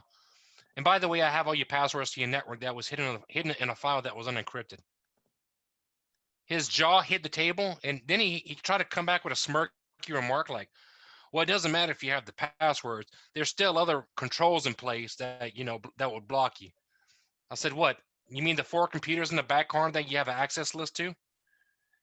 And that, as the moment I walked out of the room, he screamed at the VP of network and to change every single network password in the whole WAN. So he gave me a hard time coming in. I'll give him a good poke in the eye going out. So, but yeah, I just wanted to share that story. It doesn't matter how much experience in a certain field you can have sometimes. Some people will get hung up just because you didn't have a security related title. And that's one of the things I've always had a problem with. Yeah, I got something I want to tie into this awesome woman that we have just joined us. His name is Jenny Clark. But I'm going to tell you a story about one of my mentors. One of my mentors, his name is Vernon Green. He was interested in getting into cyber security. So his first job after he completed his CSSP was about $40,000 a year. And everyone would say that is definitely lowball, but he was a contractor on top of a contract. His sole purpose was to develop his company though. So he went from that to identifying other contracts, other opportunities, and then hiring people that he felt was right for his team and his company. And then he went from that to, I think, like in 5 years to 15 million. And then now he just got on $1 billion contract. Now, this is a unicorn, right? This guy's done, he's been very successful in this space, but he's been able to create the opportunities that he's been looking for and then bring people on board because of his skill set. So he's not necessarily, for him, I was asking like, how do you feel comfortable in cyberspace? Because there's just so many different things. He's like, I make sure I bring in the people that have the right talent, and I make sure I take care of them. But essentially, it's me growing, me learning, and this is an opportunity. I know that there's not a job out there that I want to do, so I hire myself to do this job, and then now I'm able to bring people on, and now I'm able to do philanthropy. So he's in government contracting, and that's another opportunity for you if you're interested in developing your own business. And Jenny Clark can talk more about government contracting and all about that. Just tie in. Oh, I would love to talk about that. So thanks so much, Jay, for being part of this. I see Doc Wright's on here and Neil Bourne. And the real person that made the difference on this call is I saw what Paul Cumming was doing, and he was, putting this together. I'm like, we just need to tie some more things together. We were on a call this afternoon, and Eric, I don't know if I dragged you into it, but we were talking to Larry Martin, who was the base commander of MacDill. So he's in Tampa Bay, retired. And now what he's been doing is representing a lot of veteran issues for Tampa Bay and around the state. And we had some people from Veterans Florida, some people from Florida Department of Economic Opportunity. And we had a guy named Baron Mills, who's a Marine in Orlando that runs Florida Association of Veteran-Owned Businesses. And so it's like what we need to be doing is however we can tying you guys into the advocacy networks and making sure that we're getting the word out, because I think what's going on is there's a lot of separate silos and nobody's putting it together. So during the meeting, texting people and say, hey, you jump on. And one of the biggest things was I got Craig Washburn to jump on that has veteran tax credits that can show veterans how you can show up with a $9,600 tax credit.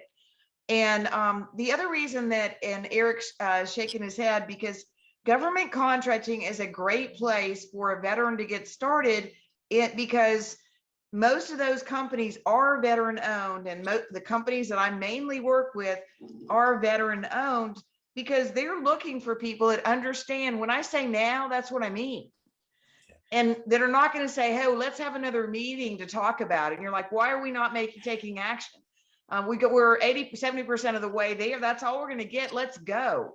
So in any way that I can help anybody in here find a job, I'm not a recruiter. I don't have the jobs, but I definitely want to, wherever I can, say, here's somebody you ought to talk to, and here's what you need to do. On tomorrow from noon to 2 Eastern, Brian Arrington with Vets to Industry is going to be on, and we're going to be having some conversation. We're going to have a ton of people on there, but I think the main thing is keep doing what you're doing. I love the initiative when I saw Paul having it. There are jobs all over. Huntsville is a really hot place right now for jobs, because there's a whole bunch of activity with Space and Missile Defense or Missile Defense Agency, Space Command's moving there. There's going to be tons of jobs. And if people are looking there, I can give you some ideas of how to find it. And because Huntsville is basically a small town where everybody knows everybody, if you can put your foot in the door, if I can help you shove your foot through one door, we can definitely make a lot of connections there. In Tampa Bay, obviously there's a lot. It's almost like you need to know what events to show up on, but for the most part, I can connect people on LinkedIn to somebody that's in a particular community and say, here's where you need to go. But I definitely think there's hot jobs for federal contracting. Now, one of the things somebody mentioned to me is, well, the pay's not that great. Well, the pay can be really not so great, but the pay can be really good. The other thing is not everybody wants to go back and work in a SCIF. So obviously we want to identify what you want to do and where you want to be. But every time that I've reached out to a veteran, I say, hey, somebody is looking for a job, would you talk to him? They are saying to me, I would do anything to help somebody not go through what I went through. And I can definitely provide you with information or list, or talk to Greg or talk to this person. And the main thing I want to do is help you to say, like, don't get down about it. Don't hang out behind your computer, and whatever I can do to encourage you. There's a lot of resources, but they are hard to find. So anyway, I put my LinkedIn in there. Now, of course, Doc Wright, he's the guy, he's the man. I met him through Nancy Lane at Project Transition USA, which is out on LinkedIn. She does a lot of, she teaches the people that are coming off MacDill how to use LinkedIn effectively. And that's really the power tool, absolutely the power tool. Because I've been successful on online dating because of what I've learned from LinkedIn. Let me just say that. Hey, Doc, can you make any comments? Where's Erich Wright? hang on. Wrong camera. No, the comments, I've already made them for Paul. And thanked him for having us in. But yeah, I mean, this has been informative for me. I mean, I make my living helping guys and gals go from Pentagon to workforce. So I appreciate all the expertise on here. I'm drinking from the fire hose, and you know, hopefully we can get a pipeline built and really take veterans today and make them for the workforce of tomorrow. I mean, you know, you guys are all Hollywood to me, man. I could barely spell IT, and I'm talking about the acronym. So pretty impressive crowd for sure. I think Larry and Wes had a question. Yeah, I'll let Wes go because I'm just helping somebody else on the panel. Oh, This sorry. is I was round robin, so if you have a question, jump right in. yeah, sorry. I was responding to people who had reached out to me on LinkedIn. I think it was a story. Let me get my train of thought here. I think I was going to relay a story about someone, colleague of mine who got into cyber, and it was just by happenstance. So I know a lot of people coming out of the military may be wanting to go into cyber right away, but it is kind of the harder field to break into because of all these gatekeepers.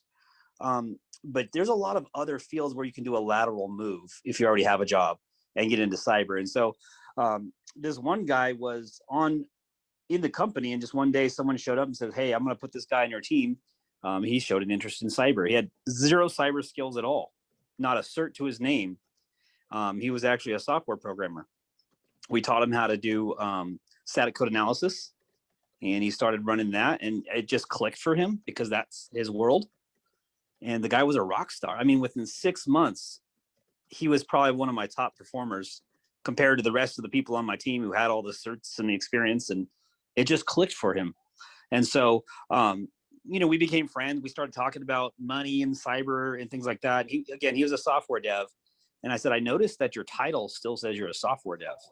I said, I would recommend you reach out to our management and have that change. You're not a software dev anymore. You're a cyber software developer, which is a totally different field, and it can demand a lot more money when you can actually look at code from a security perspective. And so I just tell that story so people can kind of realize, because cyber is just kind of everywhere, it's like this umbrella term that touches everything.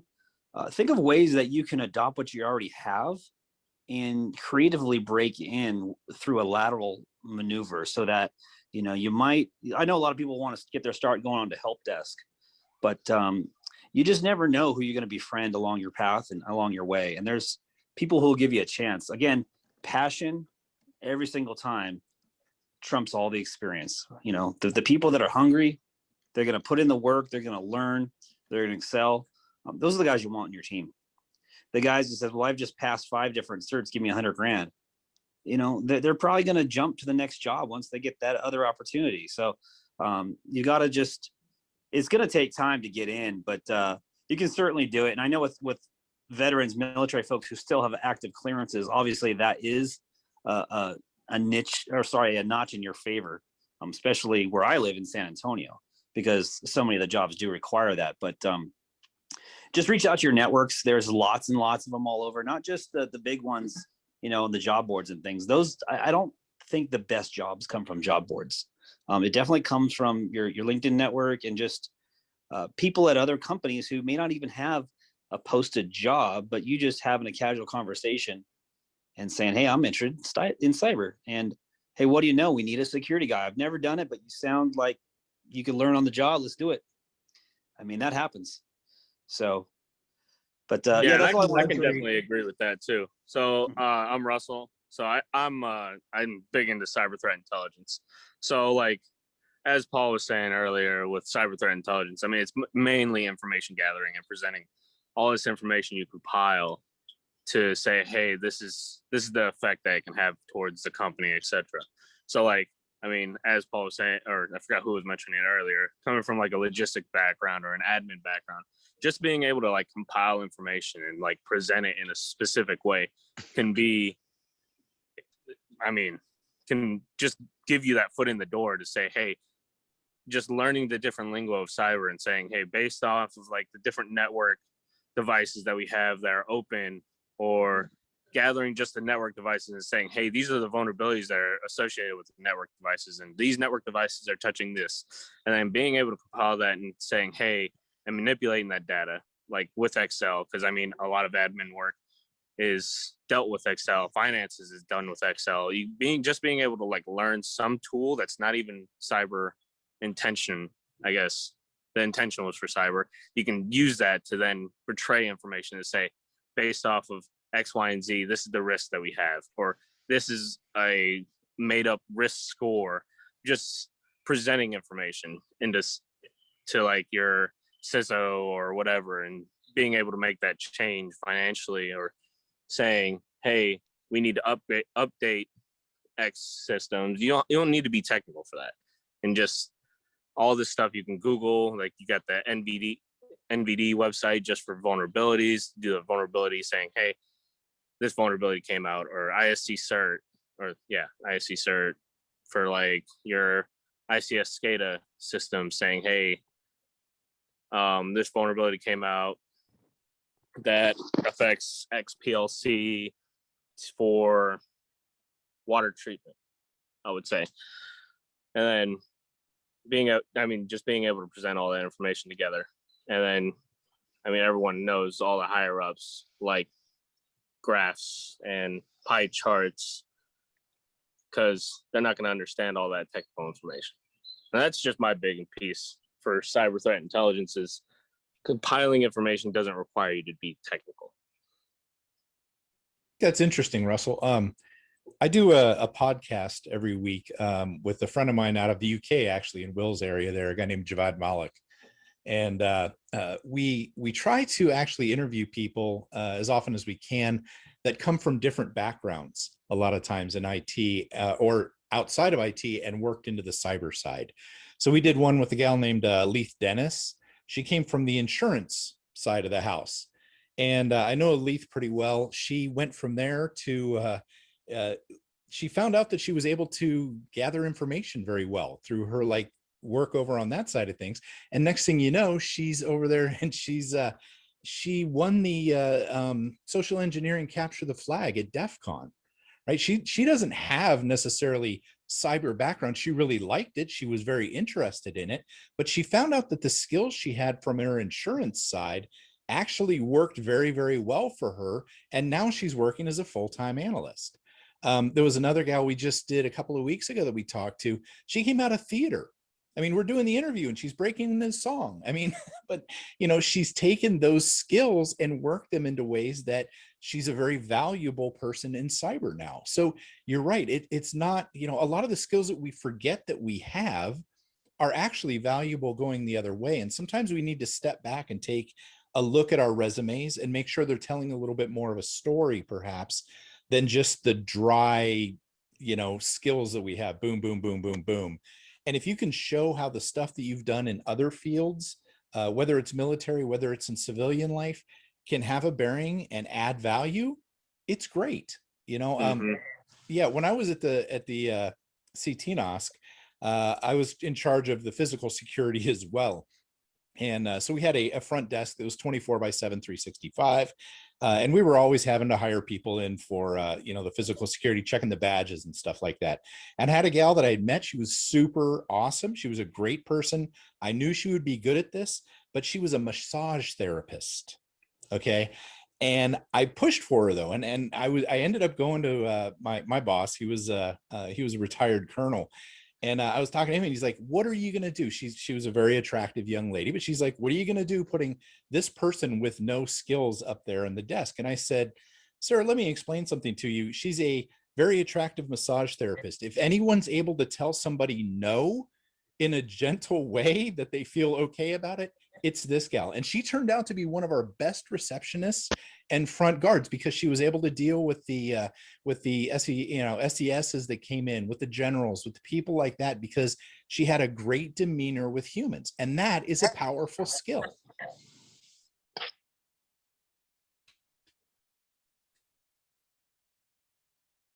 Wow, everyone's so quiet. Are we processing this? We went away from cybersecurity. Yeah. No, yeah. Your hand up.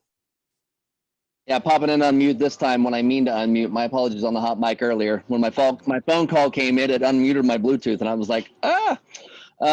Hey, quick question. I've been in IT about 26 years. 20 years. Well, I started in the Marine Corps in '99, so 22 years from there. With broad background, done the servers, done the network. My last position, 7 years, was network security engineer. I'm working on my master's cybersecurity right now, and I'm hitting a lot of roadblocks in roles, especially if I'm trying to get specific cybersecurity, even the entry roles. It's because I don't have exact, like we're saying with the title of a position experience, or like I had one CISO. I went through 6 rounds of interviews. Everybody wanted me on the team.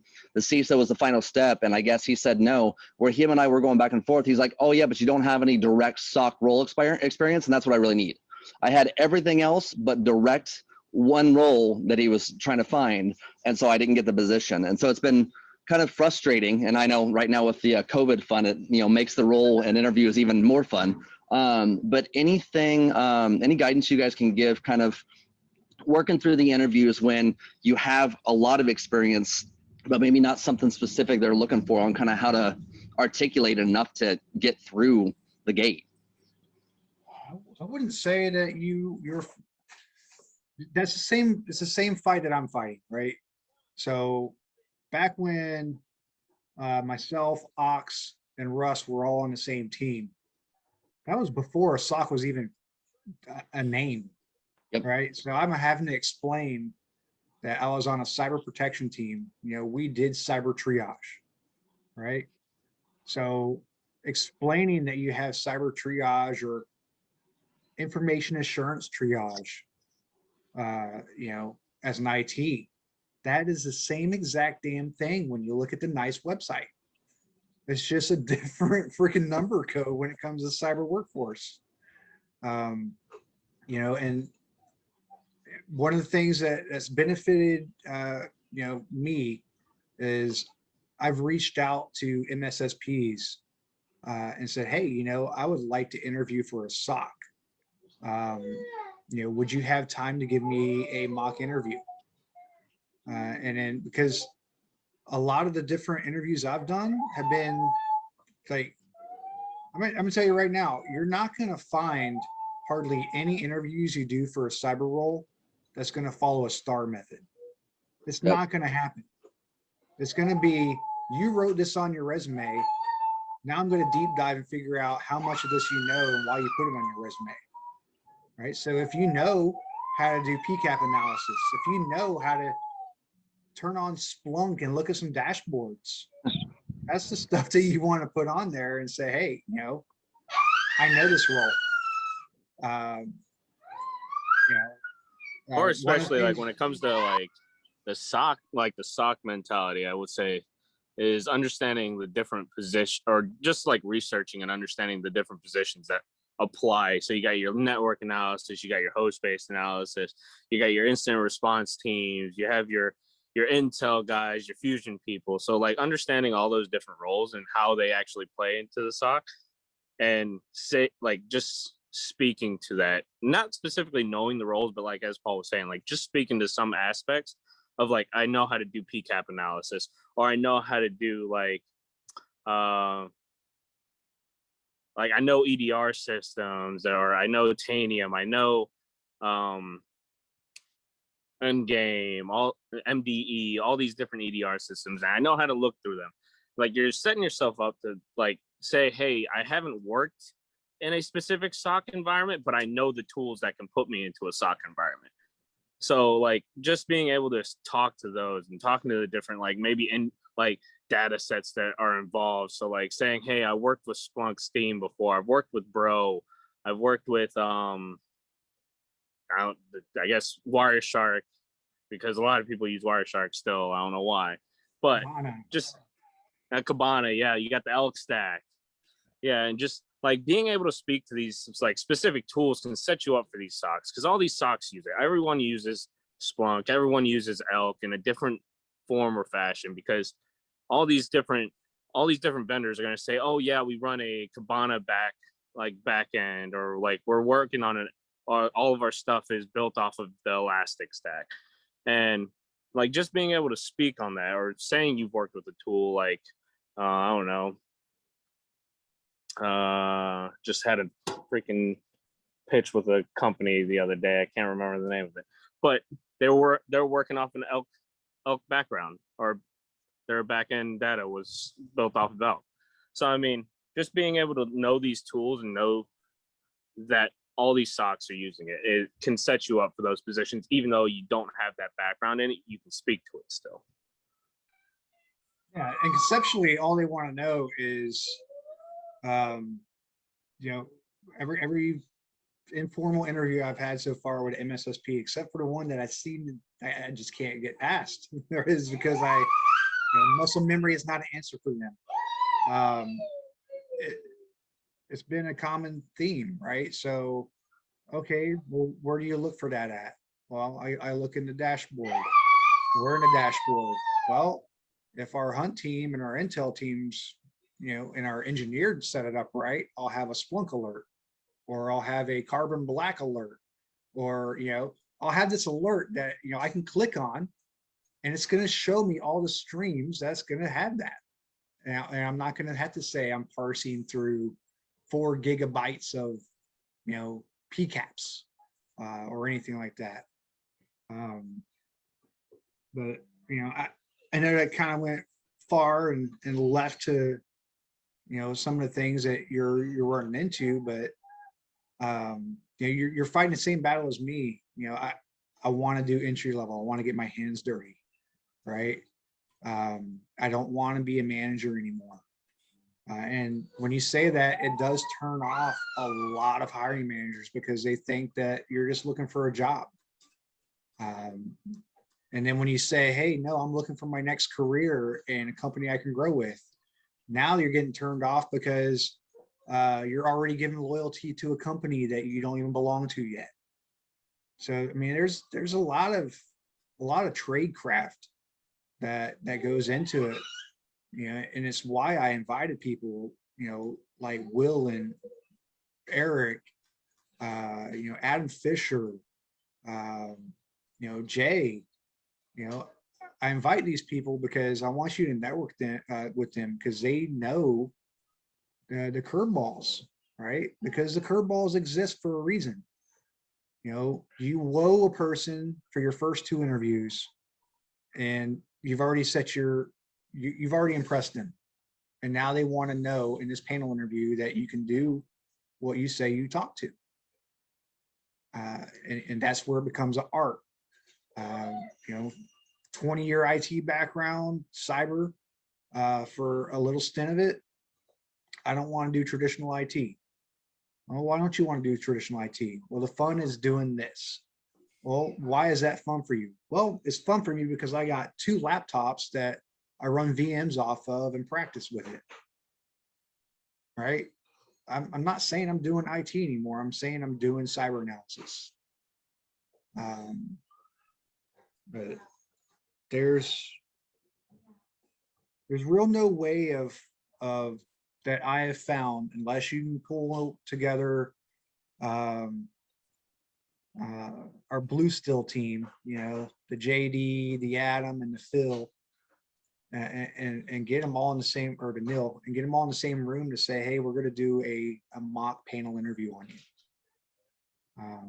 You know, there's some people that will do that. Hey, send me the job description. I will get a bunch of text together and we'll grill you.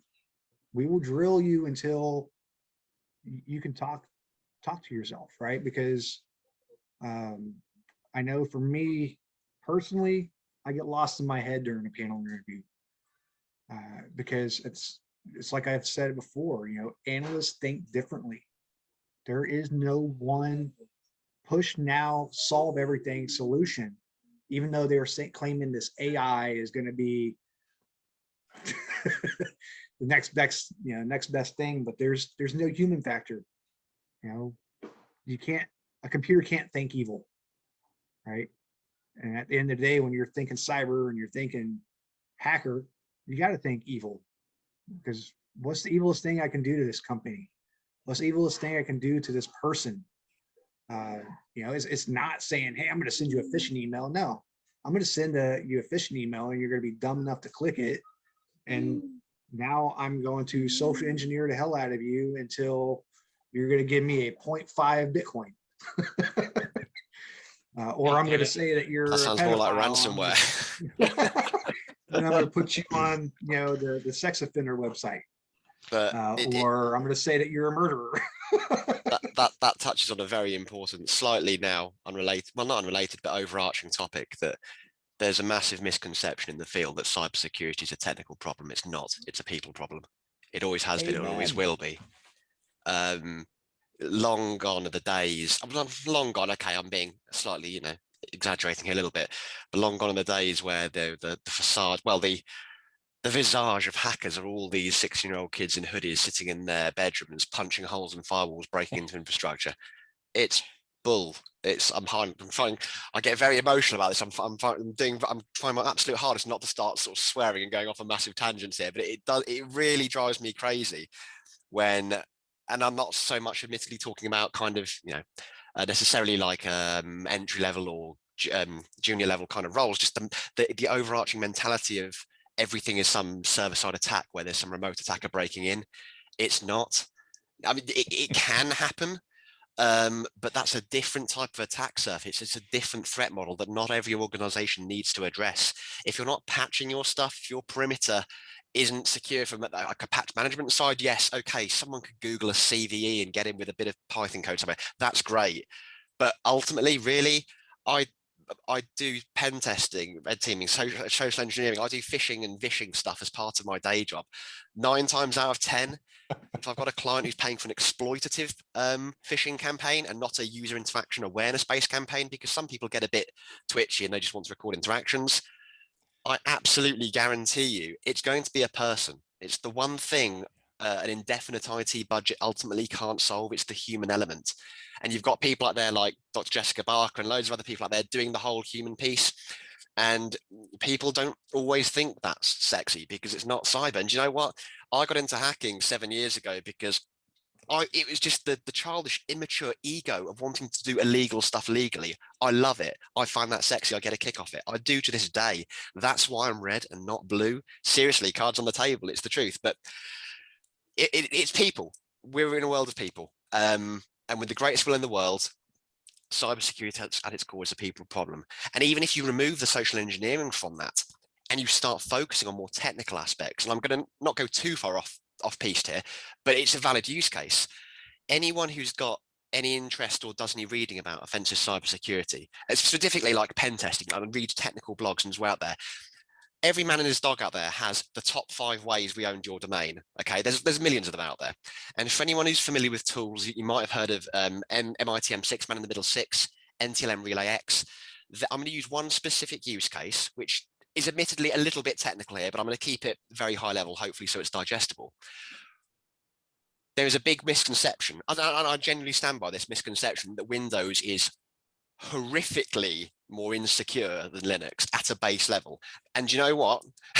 If there are any Linux users in the house, you're all going to sit here behind your very comfortable Linux cloud knowing that you have to sudo to escalate your privileges and that you don't run as local admin like you do on your Windows machines, and that's fine. But out of the box, by default, the latest versions of Windows 10 and server operating systems come shipped with 2 old legacy protocols. One's called LLMNR, Link Layer Multi-Name Resolution. Okay, it's a multicast protocol, and a broadcast protocol, NetBIOS name server, NetBIOS. Okay, now these 2 things out of the box are enabled by default, and they allow pen testers, red teamers, threat actors, malicious rogue insiders, whatever hat you want to put on, the ability to poison all network traffic, capture password hashes all over the network, and land administrative level shell access on systems without knowing any passwords or anything. We're talking about free tools for anyone who's used the Kali operating system or has been dabbling and trying to learn. With Kali, there's a tool called Responder.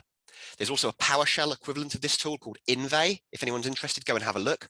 And this is a tool that I, no word of a lie, can rock up on site, of course, pre-COVID, on-site assessment, plug in my laptop into a client's network, fire off Responder, go and get a coffee, come back to my laptop, and I've got admin hashes raining on my screen. I kid you not. There's no skill involved in that. that might be considered a script kiddie attack as some, but you know what? It's not really a script kiddie thing. Those two protocols can be disabled out of the box with 2 clicks of a button in Active Directory, effectively, in various different places. But the problem is, circling back to cybersecurity being a people problem, is that IT, they're doing the next finish. They're rolling out domains, they're promoting domain controllers, they're doing X, Y, Z, but they're not going back to harden and secure to benchmarks afterwards. Linux out of the box is, yeah, in my opinion, a very secure OS. In, you know, all things considered, up to date, you know, up to date distros and all that.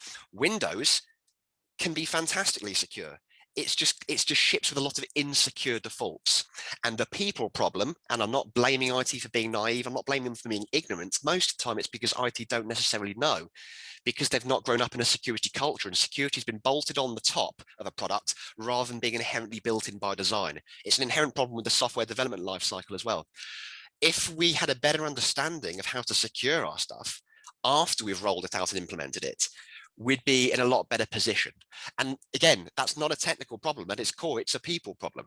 So I think somewhere I might have got a point across there, and that was a really long-winded rant in a number of different places. But yeah, the human element is very important, whether that's clicking an email, unfortunately, or whether that's not going back and making a group policy change or ticking a box to secure your Windows domain. Whichever way you look at it, they're not technical problems, they're people problems. Sorry, right, that's my rant over. Hey, Will, I'll give you another part to that. Yeah. People and bad auditors. Those are the problem. I've had some very bad auditors trying to tell me some stuff like, you know, well, you can't have any on your email rule. I'm like, okay, well, what is your magic trick to know where the IP address for where all your emails are going to be sourced from? Oh, I don't know. Well, how am I supposed to have that rule? You want me to, you know, where you have any like an any gone to the exchange on a port? He was complaining because I had any rule. It's like, dude, you failed, but you basically failed IT 101 right on the spot as an auditor. You know, I could fire you right here. Well, this Like is those colors why behind you, brother. CMMC is now a thing. You brought up some really good points there, Will. I mean, I work in the human side very much. So my title is technically a security awareness advocate. Yes, that's a role. It really is kind of a technical evangelist. Okay. But we find that a lot of areas don't know what the hell that means. So now I'm a security awareness advocate, but I deal with, you know, seeing the human factor so much. And you're right. It's everything from people, you know, how many times when I say Amazon, you know, S3 bucket, what do you think of? Oh, breaches, right? That's where they all happen, right? So, but that's usually somebody not locking things down. That's usually somebody screwing up or, you know, making a mistake and not finishing up things. Okay. We see terrible things like SolarWinds that just happened, you know, SolarWinds 1, 2, 3, 4. Okay. And so what, the CEO goes up and says, oh, it's an intern's fault. No, it's been like that for 5 years. This is no longer an intern's fault. Okay. This is your policies and procedures, and you're going back and checking on that stuff. To your point, you know, going back on that stuff and making sure it's going. You never put an intern out there and just say, go do your thing and not check them, right? We just don't play that game. It just doesn't happen that way. But the people are a big deal. And it comes down to culture and hygiene too. You know, think of passwords and password reuse, and how often that's just walking through the front door, right? You're poking the bear here. So password cracking is something. No, I'm not even joking. I give talks at security conferences about password cracking, and I'm a massive, huge password cracking fan, and I do lots of research on it. And you are absolutely right. Oh my God, the rants. In fact, in the Discord server that Paul's mentioned, last week or the week before, I've run several like live sessions where I've done everything from web application hacking to CTF type stuff. And the last one I did was one on password insecurity, and it's a high level kind of talk that I've given at a lot of conferences. And you are absolutely right. Password reuse is unbelievable. It's so rife. And when you look at attacks like credential stuffing, where these bad guys take these database leaks that appear online, and you know what? People reuse their passwords all the time, because unfortunately, you know, password managers and other ways, we haven't had the mass we're getting there, But for a long time, people have expected security and usability in one nice succinct package. And for decades, we haven't had that. But you know what? Now we really do. I'm at the point where I could teach my mum how to use OnePass or LastPass. And believe me, my mum thinks a monitor is called a television. If she's a, you know, if I can break her, I can break anyone. Yep. Security and usability, we are there. So yeah, I really find a hard time kind of listening to people's excuses as to why they don't have good password management. But like I said, I'm not going to get started. Once I get started on password cracking, I'm not going to stop. So I really am going to shut up right there. Well, the important thing about that, though, is that as security people, that's one of the things that we have to know. And we have to be able to work with people in that. And again, this comes to some skills that aren't necessarily just IT skills, but people skills, and explaining why these things are so important and actually having them understand and then being willing to do them. You know, we haven't always had a good reputation as being super friendly people, right? SNL had the whole skit like Move, you know, where you just push people out of the side. I mean, that's our reputation. It's well earned. But we're having to get past that. And some of these skills I know people have are very, very valuable in that space too. So, something that I practice, and this is just, you know, cyber hygiene. I don't have the same email on my Netflix that I do on Uber that I do for my bank account. So again, right, you know, a lot of these organizations have suffered some type of breach or ransomware attack, right? So, you know, it's trust, right? So I see a lot of my peers, you know, it's the same email, and sometimes again, it's maybe the same password for all these different accounts. Once gets hit, everybody else. Oh, you're absolutely right, 100%. And the thing is, we're humans. We're so predictable with passwords. It's absolutely ridiculous.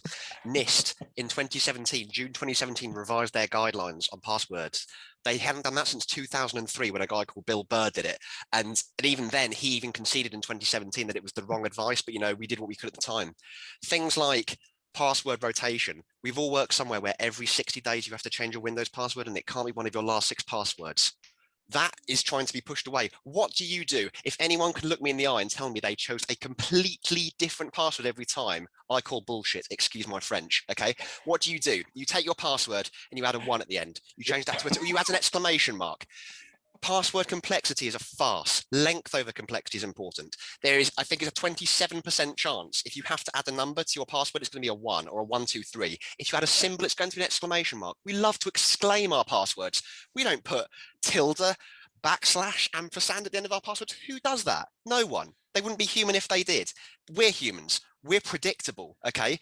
We do this as a matter of course. So if you change your, if you're going to tell me that, you know, you have different passwords for everything, I'd be willing to bet you probably have a couple of core passwords, and then you modify the last digit or number on the end of those just to, you know, make you sleep easier at night. But the fact of the matter is, in the world we're living in, admittedly, yeah, the average day-to-day user has to worry about a weak remote web service, someone trying to do a brute force, quote unquote, which has limited applicability depending on the password and protections that stop brute forcing. But if we're talking about compromising a user's password hash, someone's in your network, take, you know, any half decent password cracking rig with a handful of NVIDIA graphics cards. My company's 4-year-old outdated graphics card rig can guess Windows logon passwords at about 150 billion guesses a second. I'm sorry, your 1, 2, 3 exclamation mark at the end isn't going to stand up very strongly against that. Pass phrases over passwords. 5 unique random words if possible. Use spaces. They're a valid character. They don't ruin the hash block. They're a valid ASCII character. Windows accepts them. If you come across an application that won't let you use spaces, it's a sign of poor coding, not an impossible situation. So use spaces. As unique as it would be, a memorable film quote, a line of a poem, anything. The cat sat on the mat would be better than let me in, substituting an E for a 3, or the classic, or right now, there are millions of people with spring 2021 who are going to become summer 2021 and autumn or fall 2021. It kills me. I did a pen test for one of my larger financial sector clients last December. They've got about 2,000 people in the organization. Out of that 2,000, and it's not going to seem like a high percentage when you really think about it, 200 of those 2,000 had, at the time it was winter 2020, but you see what I'm getting at.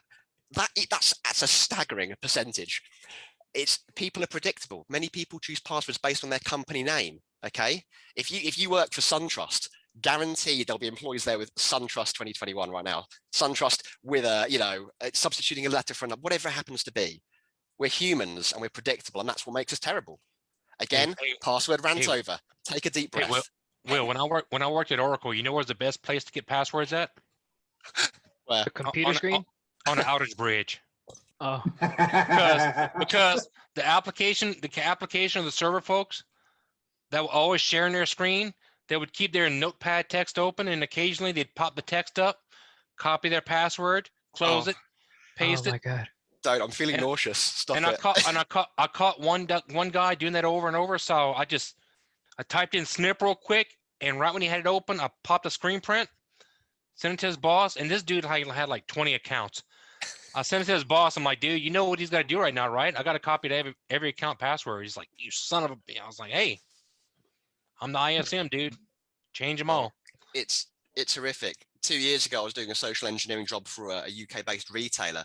Rocked up in my suit, said I'm an auditor, walked around with my laptop. Honestly, I'm here to check your network security. Can I get access to your Wi-Fi, please? Sure. And let me go and find the password for you. Follow me. They take me through to a little hot desk kiosk. They turn over the keyboard. There's 4 post-its on the keyboard. Yeah. Hang on, hold this one for me. It's the local admin password to the computer. Oh, this is the one you want. Just bear with me. And they walk away. I'm like, right. So now I'm sitting here with a handful of post-its, and what do I? Obviously photograph for the report and things, but oh God. Vinnie Jones said it. I think it's in a film called Snatch. Honestly, never underestimate the predictability of stupidity. Vinnie Jones said it in Snatch. Fantastic film. You couldn't make it up sometimes. So folks, this has been a lesson in, are you really sure you want to get into cybersecurity? Because this is really going to be the things you're dealing with, okay? So I'll paraphrase out just to say, don't listen to me. Cybersecurity is an amazing, fantastic, and really fulfilling career. And I love it. And I can't remember who said it, but the comment about it's, if you love what you do, you'll never work a day in your life. And I'm one of the really, really fortunate people, and I know others will echo this, that I don't have a job, I have a hobby. When if my kids go to bed and my wife's having an early night, I could watch Netflix. I could play. I love computer games. What do? I get onto my computer, fire up my VMs, start reading blogs, put Spotify on, and start trying to break stuff. That to me is heaven. And if you don't do that now, but you put forward that across, that enthusiasm, that excitement, yeah, it's been said a few times by different people, that passion is going to get you so far on its own merit. Yeah. That's actually a good segue, because we've been geeking down on passwords for a while. Yeah. We have Christophe joined us. He's one of the founders of Breaking Into Cybersecurity. He's offering up a lot of mentorship, a lot of guidance. Heck, he's helped one of our people really, describe his passion to where he got a job on our Discord. Jeremiah Parker, who sadly can't be here now because he's knee deep into a red team assessment field report he's got to write. But Chris, if you could talk about some good stuff that you do, with your the mentorship academy, this is loads. Yeah. So I mean, it was over 3 years ago. I just kept getting the same question over and over. And Renee Small, who is my other co-host, she kept getting the same question over and over again, like, how do we get into cyber? And we breaking in wasn't used as much, and we even Googled it, and we couldn't hit anything on Google saying breaking into cyber. And I'm glad that it's taken off since then. But yeah, that's just how it started. And so the idea behind the podcast was to share stories of individuals who have broken in from different fields.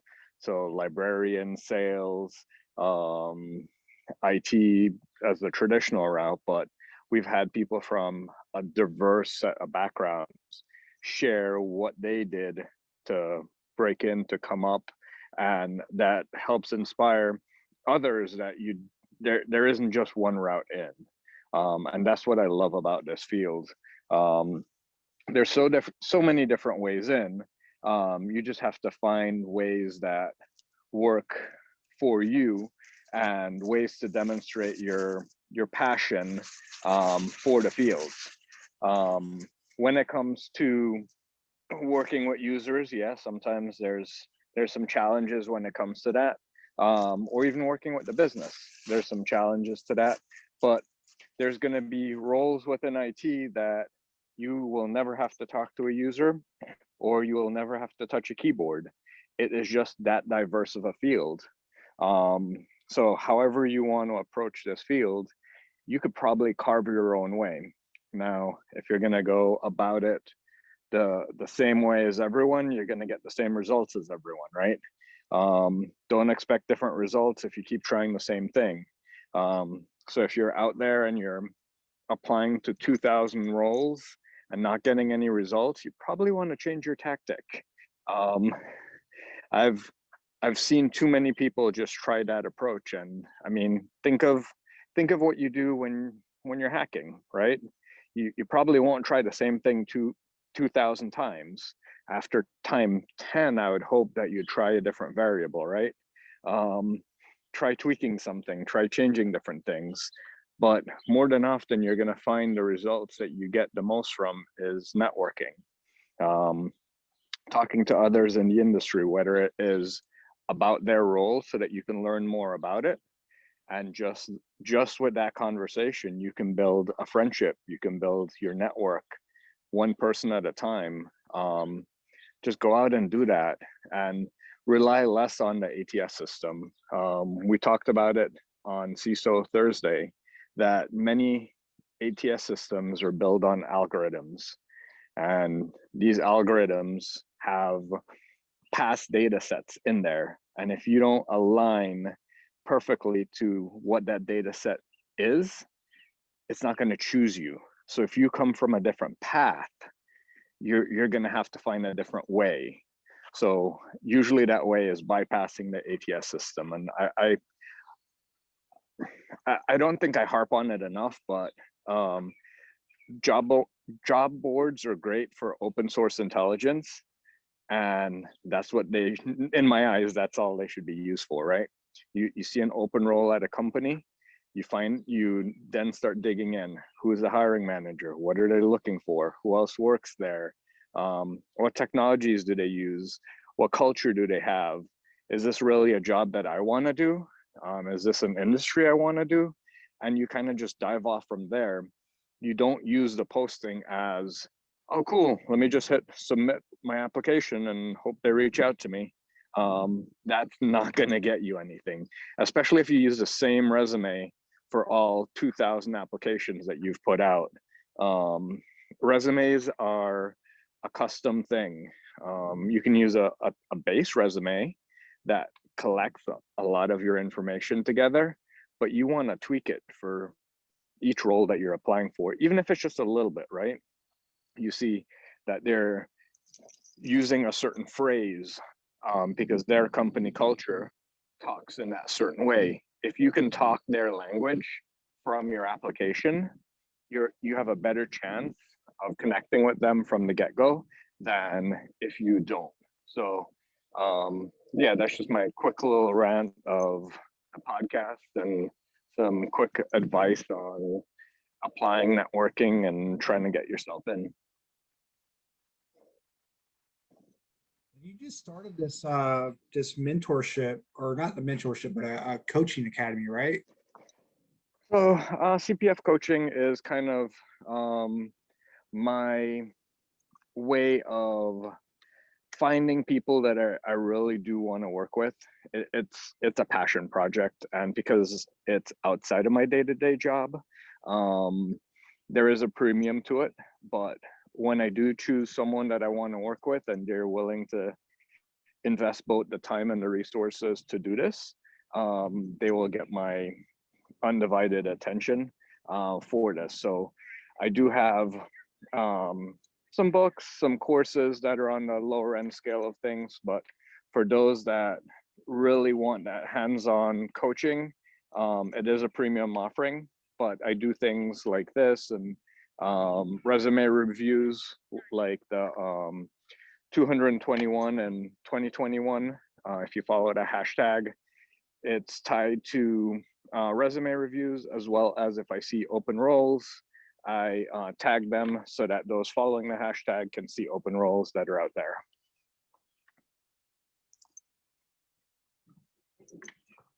Yeah, good stuff. And thank you for allowing me to beta your master class. You know, I posted a review on it. I'm pretty sure a lot of the attendees, you know, read it.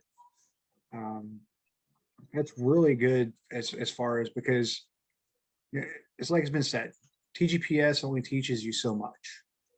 You know, opening up a book on how to get a cyber job is only going to teach you so much. You know, there's very few times that I will advocate, you know, spending money on free, you know, stuff that you can get for free, but you're not spending money on a product. You're spending money on someone's time that can, you know, help you, you know, devote their time to you, like what a coach is and not a mentor, right? Yeah.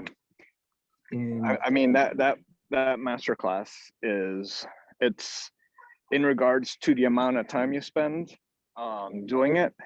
It's nothing compared to the amount of time it takes to implement it, right? I really took 15 years of experience and broke it down into a framework of 10 or 11 steps that you can take from not knowing where you want to go into having a path that you can follow and you can go there. And that's the do-it-yourself version. If you want someone to help you along the way, that's where the coaching comes in, and I'll do it with you, help that. And in addition, I think what separates me from other coaches out there, I'm not going to say don't consider other coaches, because I mean, coaching is just that outside perspective, that detached perspective that allows them to challenge your mental focus and your mental approach to things so that you can accomplish things you never thought you could before. One of the things that separates me from them is that I do have that cyber experience. So where I think I could offer some mentorship, I can interject with that. But most of the times I want you to challenge yourself and grow yourself, and I'm there to help with the guardrails. That's awesome explanation to it, right? I know Summer, or Patience is definitely interested, so don't be surprised if you don't get a direct message. So Joel was late. He brought cake. So I just passed my Security Plus exam. Oh, congratulations. Congratulations. Now, it's funny you mentioned that, because Larry D and John, you know, they're looking to tackle it. So get prepared to answer some questions. It was really hard. I've been preparing for the last month and a half, almost 2 months. And majority of the questions I was not prepared for. Yeah. Close your eyes and click. And pray. So I can imagine what those. I can about imagine what a proctor sees when he sees me curse, and he's not happy. Oh, so when I get really stressed out, I'll read the question, and they got really angry because they thought I was like recording my voice, even though they can hear it. And they're like, "No, you can't mumble." I'm like, "Dude, I am stressed out right now." So Aage, ATT has been quiet this entire time. Are you there, Aage? Yeah, I'm here. I've been chatting a lot. I've seen a lot of the good links you've been dropping for, you know, the Microsoft training, really a wealth of other good stuff out there. You've basically been on the sideline, and you know, from the time we started, and listened to a lot of different stories so far between different professions. What's your take? I don't know if there's one right answer. I think, cyber and IT can be fun if you make it fun. There's lots, it's pretty broad.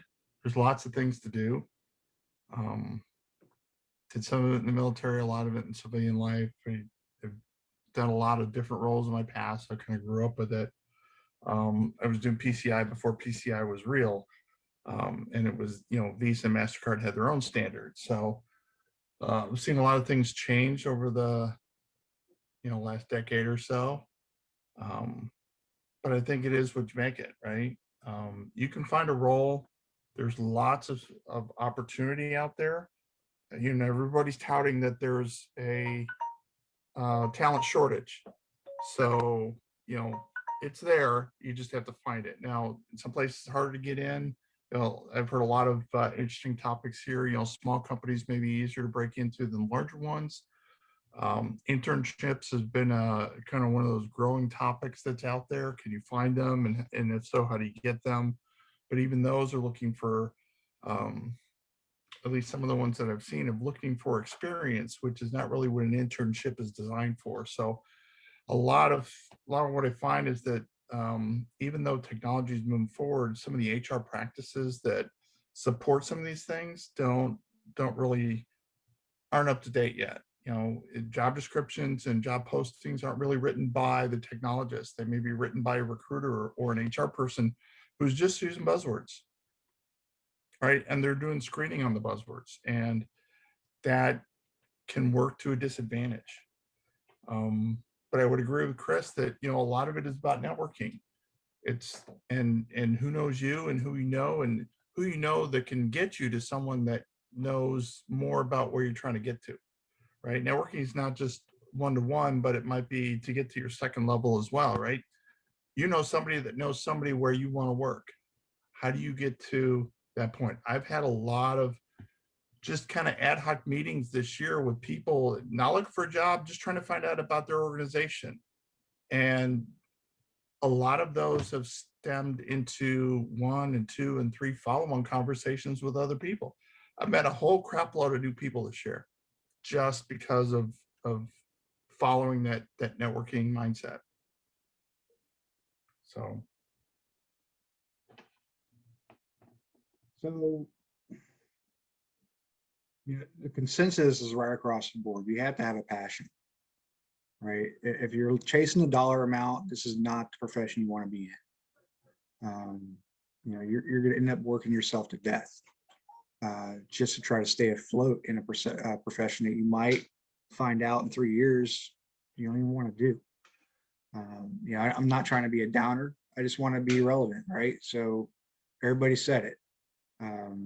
Having a passion, having the drive to want to do it, find the job that you want to do that fits to the lifestyle that you want.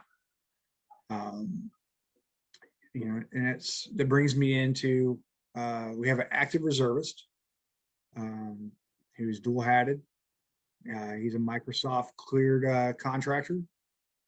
Pete Nyguen, right? So he was at the last event, shared some great knowledge on some free Azure training, and he offered up some free time again today.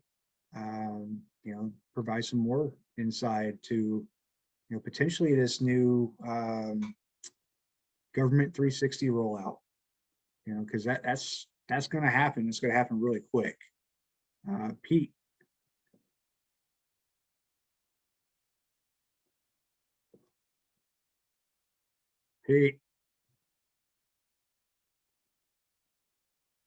Oh, he's sleeping. Hey guys, yeah, thanks Paul, thanks for the introduction. So with the recent contract with Microsoft with the US government, it's a huge contract, and right now, especially if you have a clear background and some IT background there, there's definitely a big push to recruit that pool of talent, right? There are a few things you can look at. So recently with Microsoft, we release a bunch of new certifications role-based instead of your typical MCSA, MCSE. They are now SOC certification that you can also take. A lot of the material that you can learn is on MS Learn. So just Google MS Learn and then the SOC test, and you can actually take the test to take the course online for free. And what it does is a lot of this thing will build a sandbox within Azure as you build your lab. And then once you're done, it'll just remove it at the end of the day. So you can actually build your lab through the Azure stack and just follow step by step with scenarios and everything else. It's great. It's free. If you go to Pluralsight, any Azure courses related to Microsoft is also free. You just got to sign up for it. And then from an interviewing perspective, I happen to be a volunteer, one of the volunteers to interview veterans as well. I'm also a volunteer to mentor the MSSA program on technical side. So if you're interested in the MSSA program, just Google it. I think it's free now for veterans and military, transition in the military now too. It's a 6 months program that will walk you through from not knowing anything to going through the lab and building your own stuff. They recently removed the cybersecurity program for a reason, and the reason was because most of these positions require at least 2 or 3 years of experience. And if you're going through a 6 months of investment of your time and you had no IT or cybersecurity background, it's going to be very tough for you to find a job. So with that said, Microsoft have removed the cybersecurity program, but they still have the cloud and server computing, which is Azure. And then they also have the software development curriculum. You can do you can challenge it with the Microsoft Ignite monthly courses, right? Yeah, you can do that too. You can do that too. And a lot of it now is free because of COVID. So they don't do any kind of traveling anymore. So you can just sign up for it. I like that comment earlier. So Chad got denied an internship because he didn't have A+, right? So the purpose, Eric hit it right on the butt, or right on the head. It's the same concept with entry-level positions. We need to help rewrite this and rebuild it. It needs to be rebranded to what it actually is. If you're trying to do entry into a FedRAMP and they want you to be a sysadmin or whatever, it shouldn't be a determining factor if you have an A+, Net Plus, Sec Plus. The internship is to train you on that job. If you're doing a 3-month, 5-month, 6-month internship, they're supposed to be taking you on to pay for that. They're giving you the hands-on training.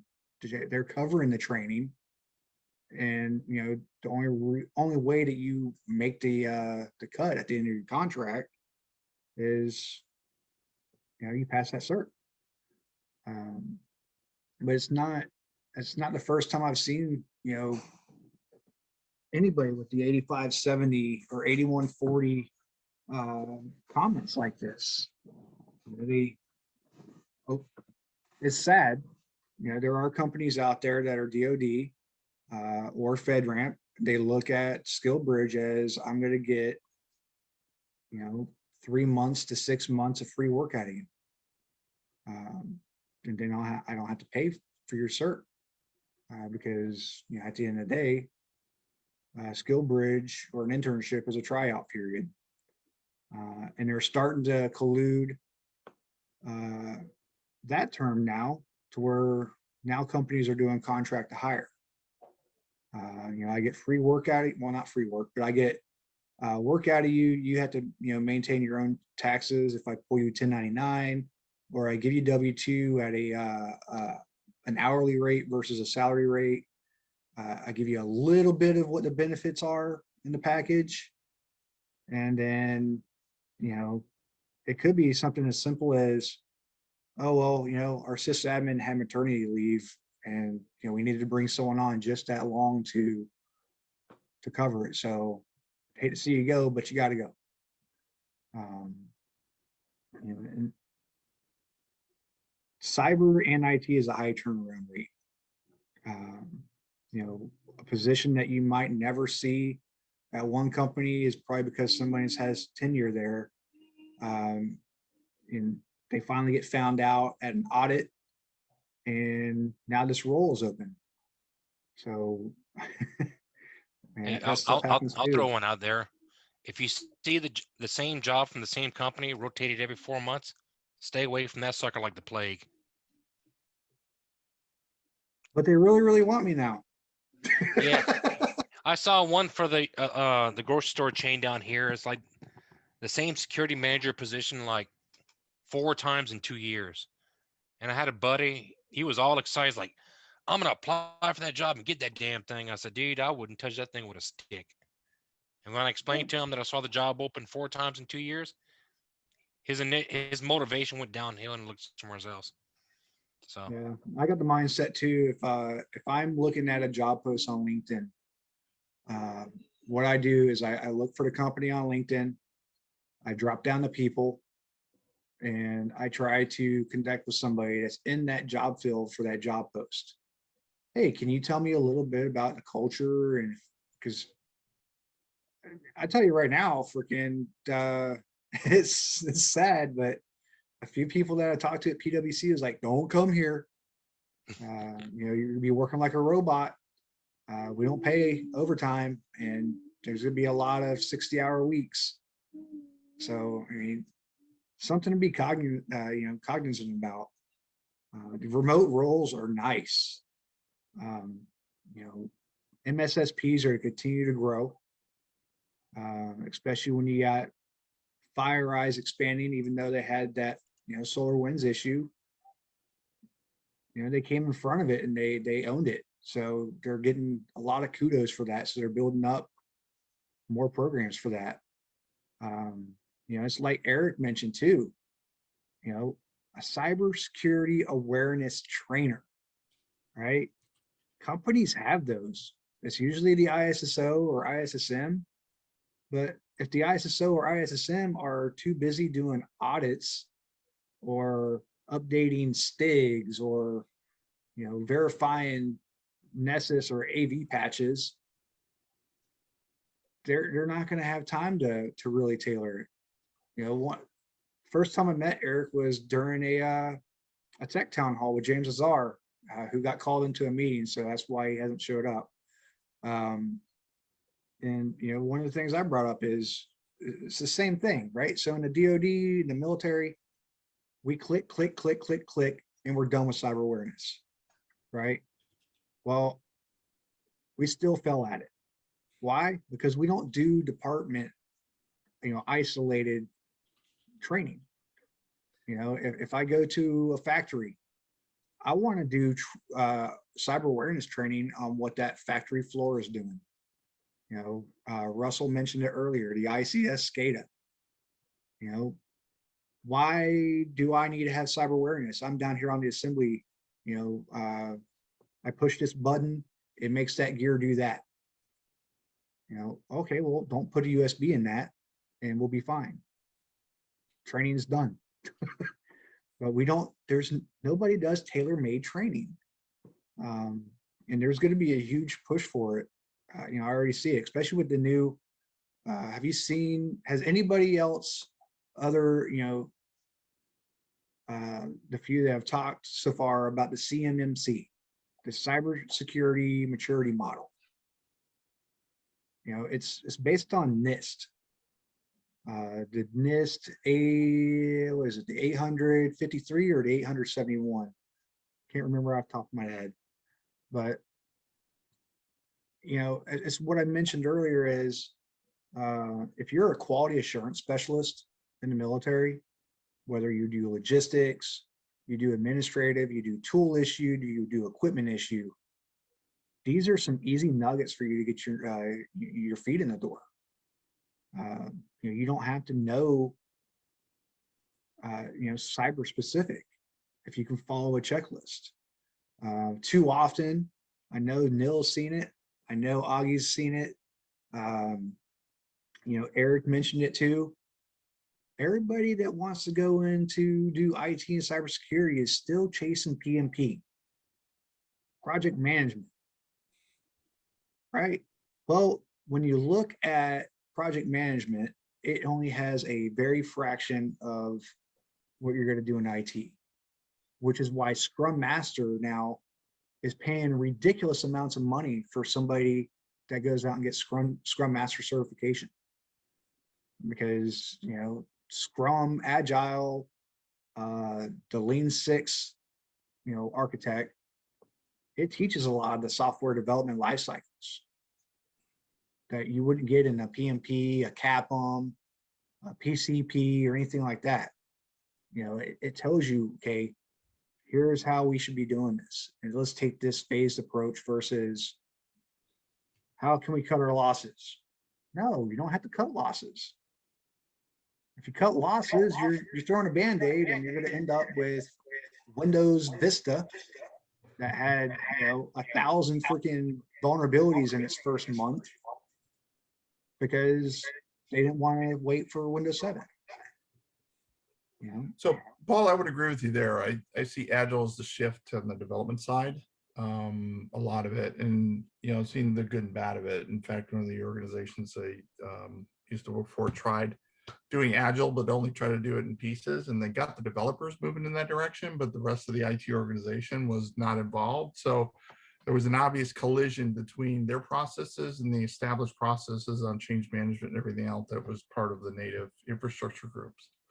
But we were able to get some of that change, and they were going more to save. But it's one of the reasons that I got Scrum Master certified is that see Agile coming, right? So whether you actually work as a Scrum Master or you are working in application development, knowing how Agile works, what DevOps looks like, what CI/CD pipelines are, some of those things are the inherent next gen of what's coming. You're going to see them no matter where you go.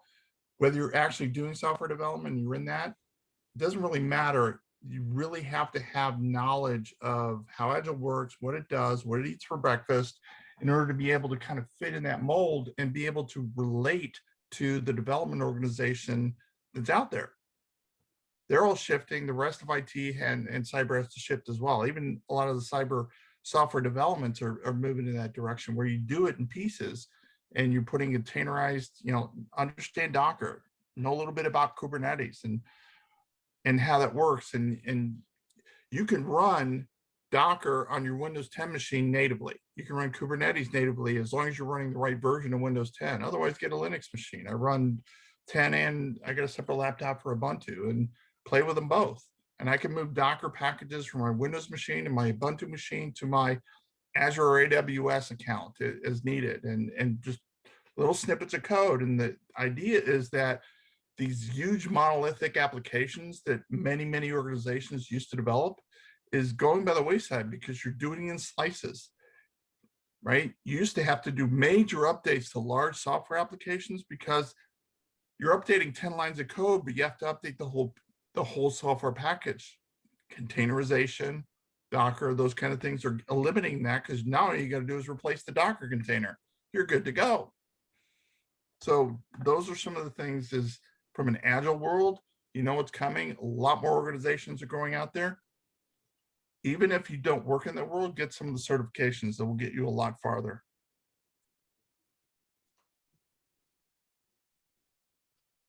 Now, we've had industry folk talk. We've had me talk a lot. We talked a lot about passwords. This whole event is about you attendees, right? Again, the focus was I brought on different people from different roles, talk about what they do. Maybe a few of you change your mind now of what you want to do now instead of that, because maybe that sounds more fun. But I mean, the floor is yours. Like, the floor has always been yours. I said it was round robin, you know, no hands raised, just go with it.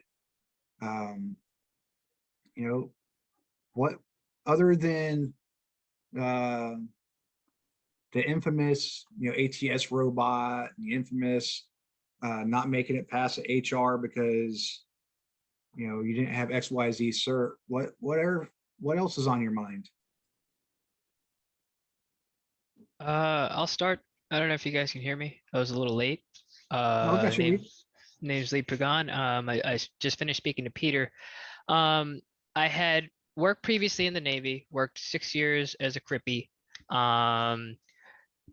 Translator, was pretty poor at it, but I found a passion for other things, much like everybody else spoke about open source and other investigative means. And we were forced to learn the enlisted information dominance warfare specialty, the PIN. That was a favorite.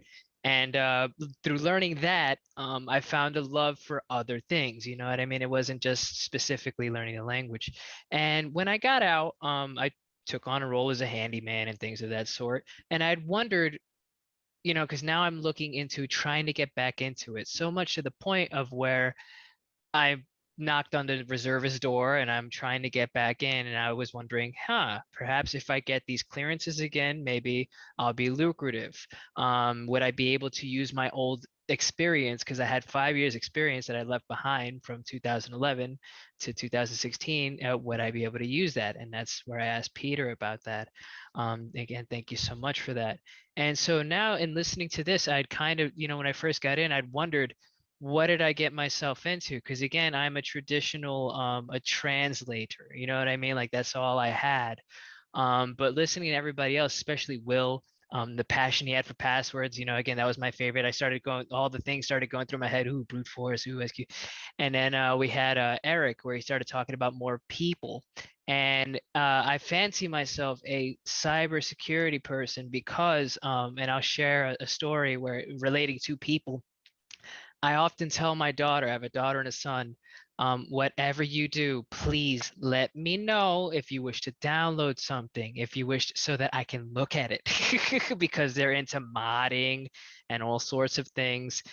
And my daughter just recently came to me somewhat frantic, and she was like, Dad, something happened to my Roblox account. Oh, wow, wonderful, Roblox. And I asked, okay, what did you do? And she goes, I did this. And I looked at the file, it was through Discord. Somebody had essentially showed her how to grab her HRAC file, which is essentially the cookies and the privacy, and give that to them, which actually had all of the yes.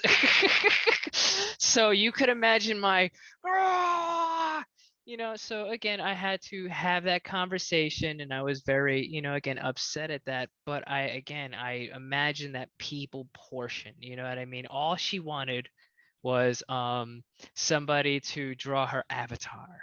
And I was like, social engineering, you know, and again, getting into that sort of thing, that in and of itself, I mean, not the event, obviously, but, you know, sitting here and listening to everybody talk to their specialties, it really brought me into it. And I even heard about money and how, you know, this isn't the job for you. But again, I was smiling with dealing with everybody else. I'm looking at your, right now, you're still on the screen and it shows your CASP and all that. And I'm like, ooh, what should I do? What should I do? How do I start this? How do I, and I'm already happily looking towards that and trying to, like, much like somebody else said earlier, absorbing it like a sponge. And you know, again, I'm very thankful because, you know, again, my time, I wouldn't say my time in the Navy was the greatest. I didn't like per se the translating portion, but I did like the other skills, open source and other things like that. I don't know if anybody remembers navigators as one of the, that might be a very old one with Russ Hainel. Navigators was a big one that they threw around quite a bit. And again, those are things, like, much like everybody else said, because I'm minored in HR, I use my GI Bill. I understand the plight that some of you talk about, these HR guys talking about wanting, hey, entry level with 10 years experience, 5 years experience, 3, and you're like, how how does one get that? So I'm very thankful for this and hearing everybody give their experience and what to look out for, what rabbit holes to avoid, and things of that nature. And even the free stuff, much like Azure and everything like that, I'm already looking into. Ooh, how do I do this? Yes, yes, yes. So again, thank you guys so much for, because I was confused in a sense. So I'm like, what as an, as an interpreter, what could I do? Because I did so much in terms of cybersec. What could I apply? How would I put this? What would I put my on a resume? What would I do? And now I have a better idea. And again, it's amazing to see you guys. It's been fantastic. It's brought a soul to it, if if I could say that, you know what I mean? A soul to such a cold seeming beast. And I'll end it on that. And again, thank you guys so much for putting this together and bringing everybody together. I mean, you nailed it, right? So there is no race, there is no gender, there is no creed, there is no religion when it comes to cyber. It's a family. Expect a family banter. We will trash each other, we will troll each other. But at the end of the day, we're all trying to help each other. Where are you out of right now? I'm in Las Vegas. I'm not UK. Talking to Lee. Lee, you're muted. Oh yeah, I got both. I got kids. They're trying to play the DS in the background. I'm currently out in New York, and that's where I know it's a big fish, but it's an expensive fish. And I'm trying to. I had seen a few opportunities in Ohio, a better looking place. But right now, like I said, I'm trying to get my feet in the door. Currently, I have a MEPS appointment. I was happy that they were happy to take me back in. I'm hoping to pass all my cybersecurity stuff again. But again, through that means, I'm thinking in my head, I'm already limiting that I need clearances and stuff like that. You know what I mean? So while I'm going through that and waiting, I'm going to start attending these Azure courses and trying to knock out. What was your iBranch specialty? I was a 9 SPA. So essentially they just had me doing Spanish translation. However, with Spanish being such a popular language that almost anybody could do, they opted to let me do other things such as development. I don't know what it is I can get into speaking. So I that's another thing where I'm kind of scared of what to say, because I was very young when they brought me in. But yeah, things of development, research, and other things of that nature. And I really liked pretty much like Will was speaking about, I liked breaking certain things. I remember certain simple little things like to get around a password on the Windows computer, all you had to do is, I think, activate the Windows print, and you could get around through the print screen just to get through the physical login and things of that nature. Those things were funny. The stories I could tell you about restricted environments and bypassing things, and you hit a nerve there. I've got 2 kids obsessed with Roblox, and when you started on that story, I literally, my daughter unfortunately hadn't gone through what yours did, but my God, I can see it happening. So if there's one thing that will turn you off cyber forever, it's you'll become a dad like me, where you've got 4 wireless networks in your house, and at the touch of a button, my children's laptops can get disconnected if they're misbehaving, and then you become that dad. Yeah, forever living in fear. No, I totally believe it. Somebody I'm going to get you in contact with that I think Eric can probably help with too is Eddie Doyle. If you've never heard Eddie Doyle, if you haven't been on the Wednesday James Azar Tech Town Halls, he works for Checkpoint out of New York. I'm going to get you with him because they have a big hiring initiative right now where they take vets, train them to their product, right? And it just happens you're right there, so pretty easy trade-off, right? That'd be fantastic. Thank you. And John's been quiet too. Old John Stevens. That was another one of the cyber protection team guys. You want to talk about someone that could probably match Will and geek out? Because of John Stevens. This guy could probably, he used to write freaking assembly as a hobby. Are you still there, John? Yeah. you hear me? So you've been doing a lot of the elk stack and a lot of cabana, you know, so obviously when Aage mentioned the Docker and containerization, that hit home. You're a big proponent in a ton of different training courses. You know, for somebody that's starting off that wants to look at, you know, virtualization, you know, whether it be Helk, whether it be Elk, whether it be Docker, you know, pick your flavor really. You know, where would good entry role or entry position learn that be? I mean, I just go straight to the docs of each tool that I want to learn how to use. So like Docker, I started with, and you know, just go to their man page. Like, it's really more than anything you could find out there. I don't know. The man page. Yeah, I mean, And you do a lot of those Udemy courses too. Like how effective have your Udemy courses been versus let's say something like Cyber or a lot of stuff I get is hands-on.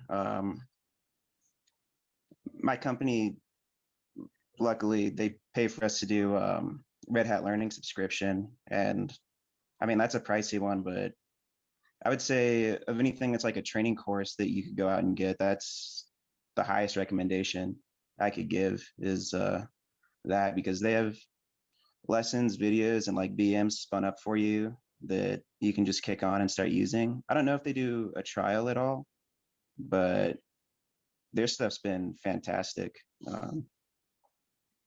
And if you're learning automation or anything right now,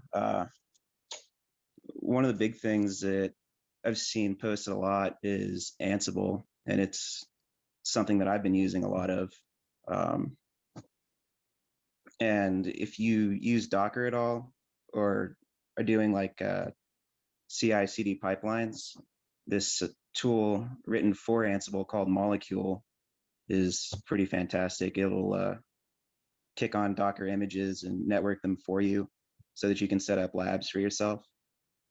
So you hear that, Kev? yeah, Molecule, I'd say check out. That's all you, Kev. You gotta do something with that super Pi you built. I'm sitting here like reading up on Terraform right now. So I'm trying to do something with it.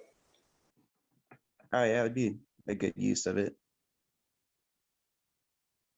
Yeah, I think the last time me and Kev talked about a super Pi, it was with Alex Rhodes, and essentially turning one into like a CentOS freaking Cisco firewall router, and then making another one generate anomalous traffic through like a Helk, and then really just having fun with it. If you're clustering them, something I did just a couple of days ago, I set up IP tables rules to forward anything coming in on the Ethernet port to the Wi-Fi, and it was a good learning experience, but kind of a waste of my time. You can just install OpenWRT right on those things, and they know that you want to bridge your Wi-Fi to the Ethernet, and then you can use those 4 USB ports and treat the thing like, an access point and switch for whatever monitoring stack you want to play with. Cool. Hey, has anybody ever seen that article about the that goofy garbage that Oracle did a couple years ago when they had like over 1,000 Raspberry Pis in one rack? Oh, I thought you were going to talk about Novell certs. No, they did something like it was like 1,100 Raspberry Pis in one rack, all interconnected. And that's when I was at Oracle, and I showed the guys on my team, it's like, well, look what somebody did. And they said, what the hell is that? I said, pretty much all our bonuses. Yeah, They didn't take that too funny. Larry had a phenomenal thought process that, you know, a lot in here would definitely take value for. You know, we had our own little Zoom going. We were just discussing Sec Plus. You know, and the value of, you can learn red team and blue team at the same time. You know, if you had the right VM setup. You know, the concept is, you know, you got everywhere you look, red team training is free. I mean, you got Try Hack Me, you can get an hour for a freaking week for free. You got Pen Tester Academy gives you a free trial. But you start looking at blue team and they want like $2,000, $2,500, $5,000 to learn how to do PCAP traffic, you know, or network traffic or host-based forensics. Larry, talk about your brainchild about, you know, how you would set up, you know, your timestamp to match. You know, so some of these folk that want to set up a VM lab can learn both at the same time. Sure. Hello, everybody. Hey, so what I do is my home lab. I see so many people going out there and they're buying all this hardware and jacking up their electrical bill. And I'm like, I don't have that kind of money right now. So I do it on everything virtually.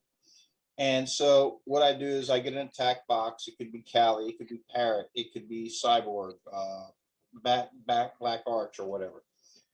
And then I'll set up a Windows 10 system. And on that Windows 10 system, I have several network cards. And on it, I'm running Wireshark. And it's set up in such a configuration to where I'm capturing all of my traffic back and forth on my own between my attack vessel and my target. And like you're saying, you have so many of these things out there for red teamers like Vaughn Hub and Hack the Box, this, that, and the other. Well, guess what? I see so many people complaining about, I do this, and this, but yet I don't get a job. Okay, well, you're just checking the box. I understand it's because of the environment you're in, but think outside the box. What can you do differently? Okay, they want answers about these flags you need to capture. Well, all right, you answer it, but how about you document it? Document the whole process from the time that you go after this box, you do your initial scans, your reconnaissance, you find a weakness, you capitalize on that weakness. And if you go ahead and make sure all three of these boxes are on the same time hack, you know when you execute that scan, you know when you made that session with Metasploit, you know when you elevate your privileges. They're all on that time. And and by you documenting it, you put that timestamp in there. So now go back, you stop your capture and analyze the PCAP. See what you can notice. You know what you were doing. Now look for evidence, some sort of trace. And you know what time you did it, you know what time you got a response. Looking at that range and see if there's anything that you notice. That's going to help you, and this is just my opinion, I'm a rookie at this, but I'm thinking outside the box. Packets don't lie, they just get obfuscated some. So if I can find and look through that obfuscation, maybe I can find a way to mitigate that, because the packets don't lie. So if I notice something, maybe I can come up with a firewall rule or an alert or an action that a UTM could use, something of this nature. And then go a little bit further. Okay, you know what exploit you used, how you got in. Why don't you go and look on CVEs? Find the CVE that relates to what you attacked it and how you attacked it. Because most of these CVEs, from what I've seen, have mitigating steps. And if I can't find it there, there's other sources that are out there free for all of us to use. And go out there and look and see what kind of mitigating step is available. Now, okay, take what you learned from your PCAP file, put a firewall in there. They didn't have a firewall. where in the world is somebody going to directly link into a network to attack? They're not. You're coming from the outside in. So build a VM, put a firewall in there. Now you're learning everything from the red to the purple to the blue, and you're doubling down on your efforts of what you learn and how you're learning it. You're seeing the dots connect. And that's just my idea and concept to it. I'm trying to maximize my learning efforts while I'm going through it, because I'm really passionate about this. And it's just like, you know, as being said, all this stuff is out there for red teams. Use it.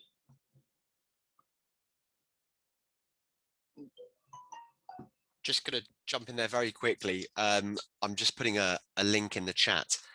This is one of the few that I've seen, and I'm big on offense, not defense generally, but this is some free blue team labs that aren't, as Paul quite rightly said, blue teams get the short end of the stick when it comes to free training. They always have done. They always have done. And a lot of that, yeah, is to build, you know, decent infrastructure for the monitoring and alerting is harder to set up than firing up a few Linux VMs with some vulnerabilities, and I get that. But I've been told, I've not been on these labs myself, I've been told they're pretty good for a free resource. So yeah, do check them out. This is awesome. Thanks, Will. A lot of good stuff. A lot of good stuff. Man, we've been going at this for 3 hours now. You know, hopefully it's been, I know it's been a fire hose. It's going to be. Anytime you learn IT or cyber, you know, even if you go to a traditional class, that takes 8 weeks, it's going to be fire hose. But I mean, I hope everybody walked away with, you know, a peace of mind, knowing that it is absolutely possible to get into an IT or cybersecurity job and not have to worry about these roadblocks, right? You know, home labs, I cannot harp on home labs enough. I did a segment a while back. If you join a Discord, you know, the link's posted in there. We advocate home labs. Everybody has something different that they're working on. You know, again, we got A+ to now OSCP on there. So, you know, rack our brains. Will is notorious for giving out free training on our Discord group. Aage now, he's been a super advocate of trying to help people with some job openings or some free training that he's seen. Yes, PFense or PFSense, a lot of IDS add-ons, right? So IDS is one of those, either you love writing signatures or you don't, right? And when you talk about that, you're looking at your security engineers, you know, the ones that are going to maintain your Splunk, your Snort, your Kibana, your Help Stack, your Bro logs. You know, it's a needed art form. You know, you got places like MITRE that literally hire people, you know, for like $65 an hour. Right, not even full time. They hire as a contract, $65 an hour to write signatures.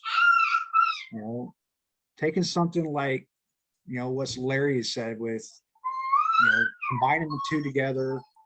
You know, I don't necessarily know that you can really monitor their VPN traffic when you're doing Try Hack Me or Hack the Box, but 80% of the stuff that you get on Try Hack Me and Hack the Box is on Vuln Hub. Vuln Hub is free. You download it, it's a VM. I got 11 bulbs that I hung up, and it's based on a damn book series, because that's how they sucked me in. It's a Lord of the Rings. You gotta fill the story in to find, you know, the flags. You know, they got, yeah. real quick, I didn't mean to be rude. But like what you're saying, you know, VulnHub is a real good tool that I've earmarked their website, because sometimes, you know, some of these sites that you go to like the Hack the Box and stuff, that I'm trying to see a nice way of putting it. It's a lazy man's game. Okay, because you don't have to configure the network. You're given the box. But if you go and you manage to document what you've done to achieve escalating your privileges and everything, all right, think outside the box. Go get something from VulnHub that's similar and configure it, because now you're configuring a network, you're configuring firewalls, you're configuring UTMs, IDSs, IPSs, all in your home lab. That's why I'm really interested in that molecule, because, you know, eventually I'm going to take these and switch them over into a Docker environment and see if I can, and I reached out to you, John, on that, because now I can build a larger platform using the small resources I have here at home. And so you document that, go back, spin up something that you pulled from VulnHub and configure it as close as you can to that. Now put a firewall in there. Put additional things in there, so because you're not going to directly connect. So now you're documenting it, and then try something else, or use another resource to get into it, and then go in there and harden that box. Harden it. For that, I would disagree, though, because if you're repurposing, if you're trying to recreate a VulnHub VM, you know where the vulnerabilities are. Whereas from VulnHub, you have from easy all the way to extreme, to where, you know, hell, one of the VMs I have was a moderate, and it had Splunk built into it. It was basically someone that exploited a Linux with Splunk, and so hell, it's a free version of Splunk now, because I went through and hardened the hell out of it. You know, I took all the flags out. You don't have, if you're recreating it, yes, it's lazy man downloading VulnHub, but I'm not calling again, at the end of the day, you're building your own vulnerabilities. You know where they are. Well, I'm not saying, you know, you're totally that VulnHub's the lazy man.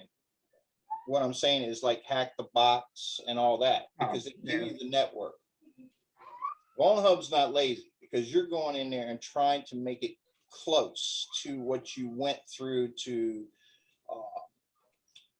capture this flag, or a process, one of the scenarios that you went through on Hack the Box or Try Hack Me. So what you're trying to do is you're trying to replicate that box. Hell, you could do it on your own if you want. You know, spin up a VM. If it was a Windows box, create your own Windows box and put in that configuration. I mean, because when you're doing your reconnaissance, you should understand certain things about that, like what ports were left open, what services were running, and everything.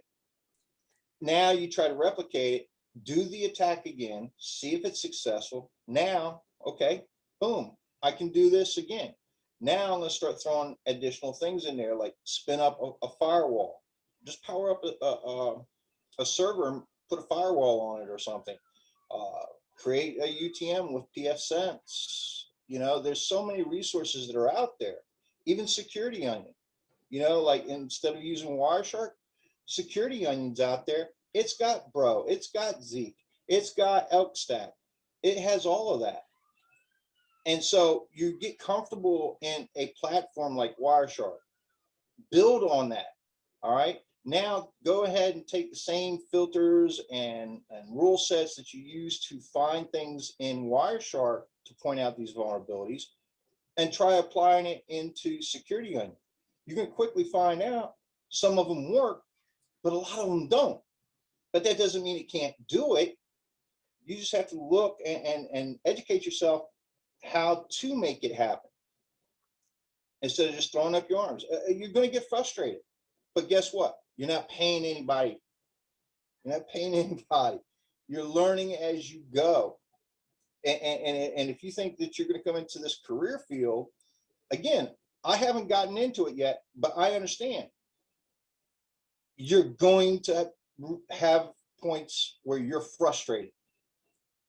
I mean, you walk in the door frustrated, you leave the door frustrated, and knowing you got to come back frustrated. But it's the passion that we have for this, to get into this and do this, because we love breaking the stuff. We love solving the puzzles. So just learn, double down on what you're learning. Go ahead. I'm sorry. Oh, no, sorry. You please continue. You know, just document what you're doing, because here's the thing. They talk about experience. Okay. And these guys come in there and they flash the certs, they flash the degrees. Got it. Where's your experience? Well, guess what? I have this project, like you're saying, back in, agreeing with you, Paul, about these labs. That's your experience. I've created my own network, documented. Here's my documentation. It's actually on the web. Here, let me give you this URL. Go there and look at my documentation. Because guess what? In the career field, documentation is everything. So one, they get to see how you document. Two, they get to see the skill set that you have because you're doing all of this. There's your experience. Anything else I need to show you today? Oh, you want to see that? I got a document on that. I mean, you guys are in the field. You tell me, am I wrong? I'll jump in it. I don't think you're wrong. I think there's elements that I'll agree and disagree on certain things you said. I think what you said about building and configuring, setting something up has tons of applicability and validity, quite honestly. Lots of people will preach, and I'm a big advocate of it as well. If you can build something, you can break it better. Learn how something works, learn its inner workings before you break it. Do you know what? That is so true and so fantastic. However, the counter argument that I would argue to that is that depending on how you learn and what path you're going down, it might hinder you in terms of time. The only reason I say that is, let's say you want to go down the pen testing offensive route. I would say, I remember when someone I hired way back ago, build an Active Directory, build a basic domain, just have one Windows 10 client, build an Active Directory domain controller. That's it. Now that was a really, really hard job for this person, and they would have spent, even with guides on the internet, probably weeks doing this, and even then it probably wouldn't have been right. They would have learned a lot on the way, and that would have been fine, and that would have been very, very valuable. And then telling them to attack that afterwards is again great. However, if they didn't do that and they went to Hack the Box or Try Hack Me or VulnHub or any one of these, the same amount of time spent learning, and I'm not just saying running a tool, because Paul will testify, and I spout this in many Discord servers about blindly running tools without knowing what they're doing.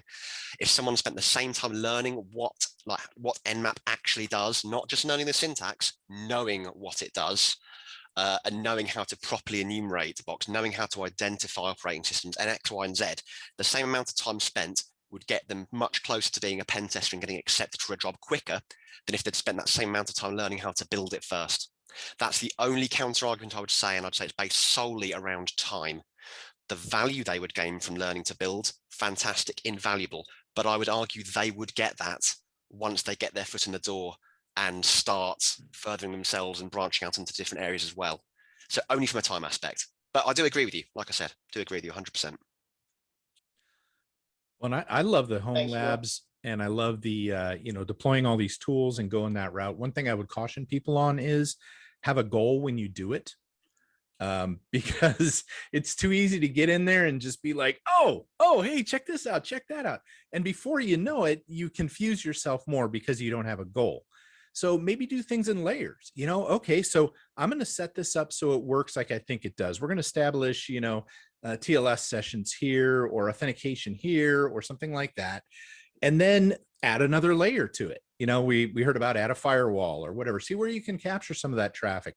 Once you're capturing the traffic, I put in there the Alien Vault OSIM is a free SIM. So you fire up a SIM over here in a VM and you start feeding your logs to that thing and see what it looks like when it starts popping out on a SIM, or how you can find it, how you can filter it.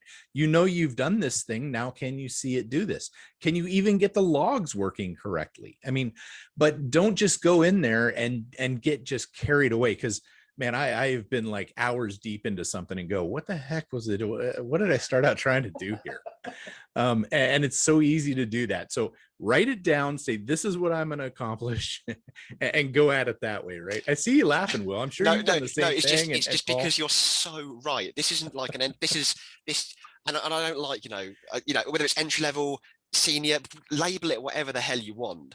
Everyone suffers with this. Half of my life is spent down a rabbit hole before I realized, holy shit, 5 hours have passed. My wife's already gone to bed. I didn't kiss the kids goodnight because I've been going around in circles and I can't stop. This is an itch I have to scratch. That is cyber incarnate. That's literally it. And that is why we're here. That is why we're here. Cali loadout. It's unbelievable. Just because it was so much higher up in the Zoom chat, I spammed a load of resources, links that included, yes, Vuln-Hub and this and the other. One of them had a link about just one generic guide about building home labs. And it briefly covers, don't get me wrong, you can do stuff in the cloud and it's fantastically easy and quick these days. But if you're going down the traditional like VM route, yeah, one of the links up there, it's a Black Hills one, Black Hills Information Security, fantastic company.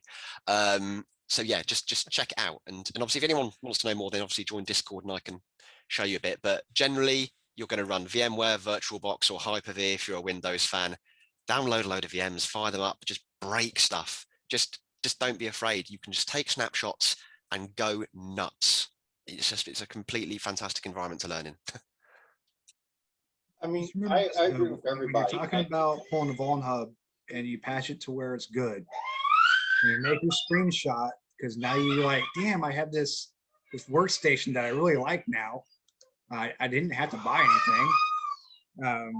All I gotta do is go back to a screenshot, right? Just remember, for the life of that screenshot, you still have to apply the current patches to it. Well, that's the whole thing. And it's just like Mr. Erich saying, and I do mine in the fashion that you're talking about, a little bit. I add a little bit. I don't go crazy and I throw a mass in there because it's now I'm muddying the waters. I don't know what's doing what. So I'll start with a firewall.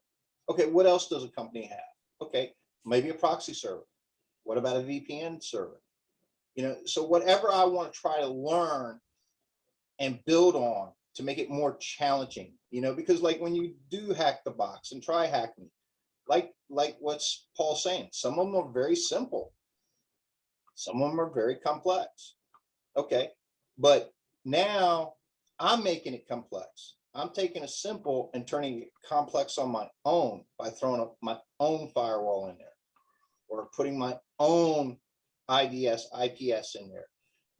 And I'm building my knowledge base doing that based off of what I gathered, my reconnaissance that I pulled from doing the attack and documenting every step, taking my screenshots, looking at that PCAP file, be it through Wireshark, Security Onion. Hey, I noticed this. Well, geez, could I generate a firewall rule or can I do an alert for it? Okay, create a SIM. Something like that, and apply it and see if it works.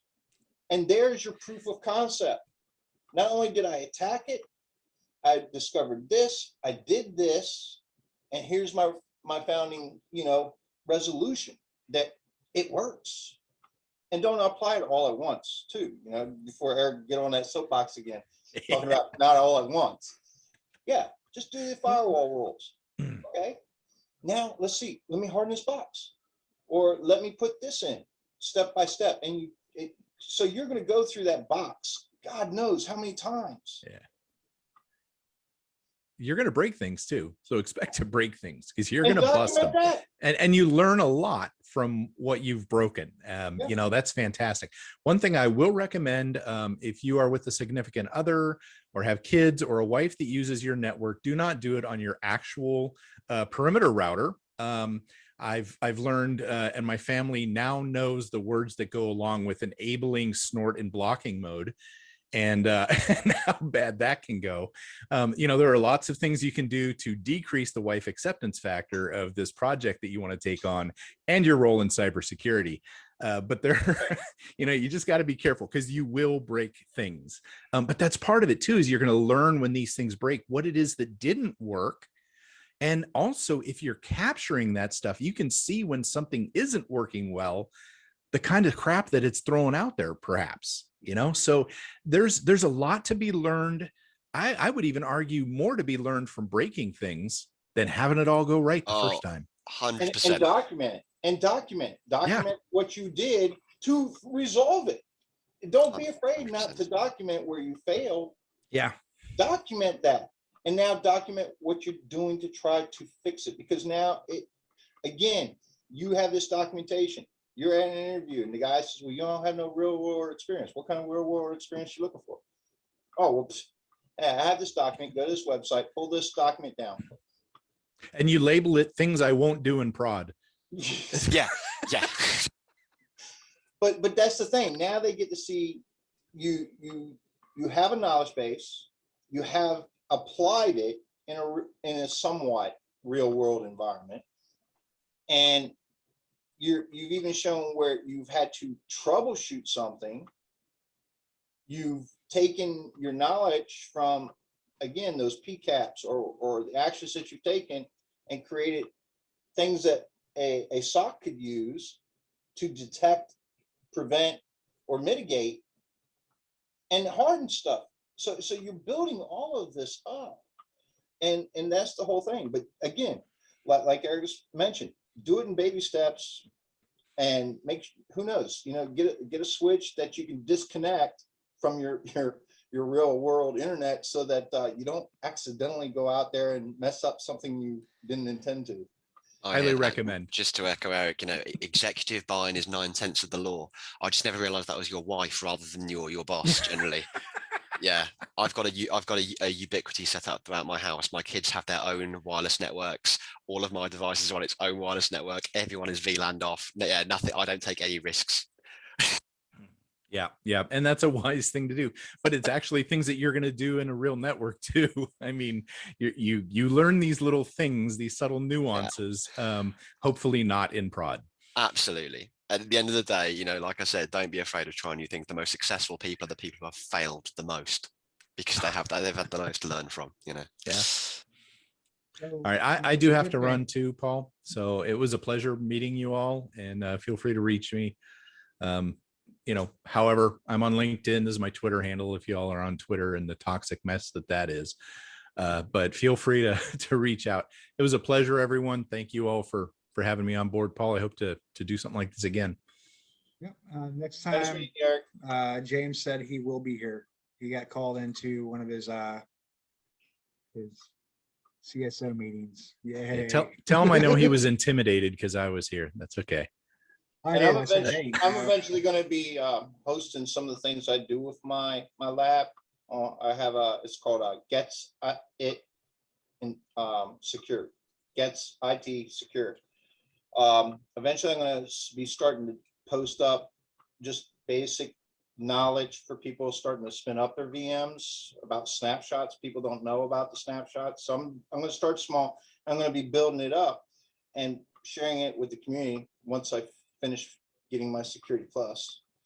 But that, so look forward to that. And I look forward to hearing from any of you guys, comments or stuff. So.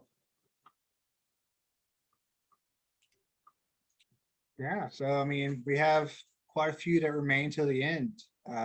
This is great. Hopefully, we were able to explain stuff to breach culture barriers that we have.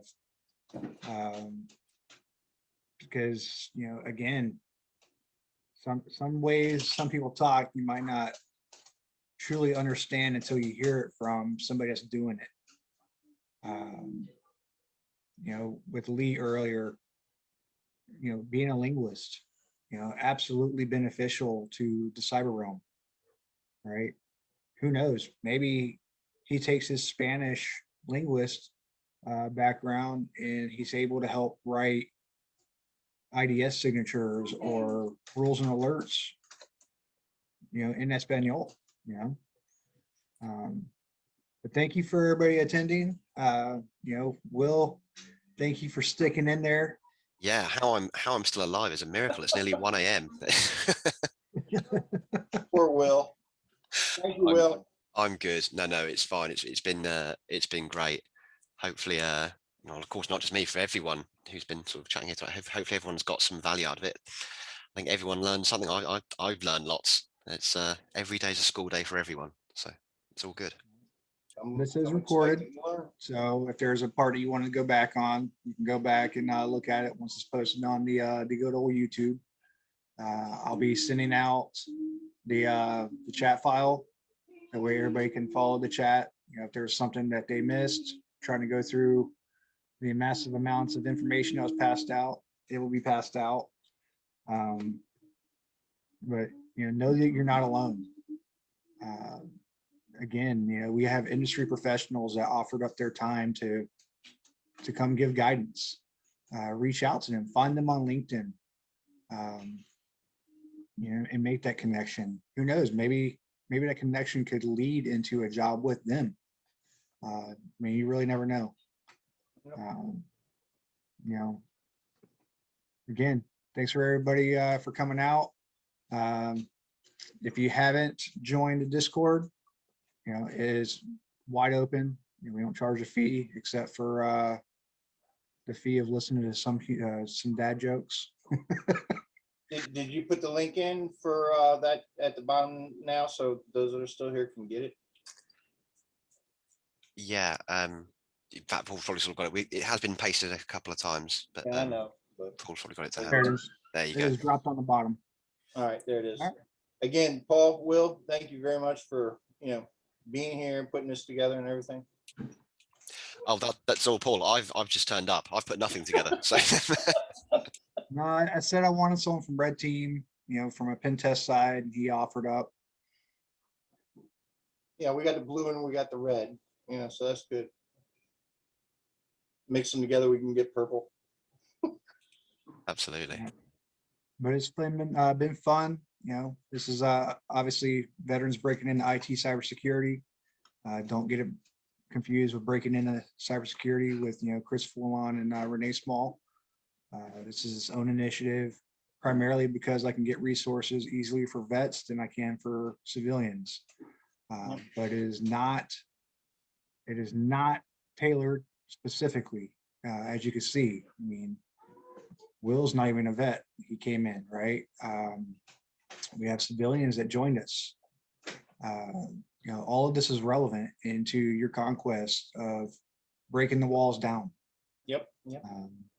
You know, I'll end with make sure you network, make sure you connect with each other, you know, through here.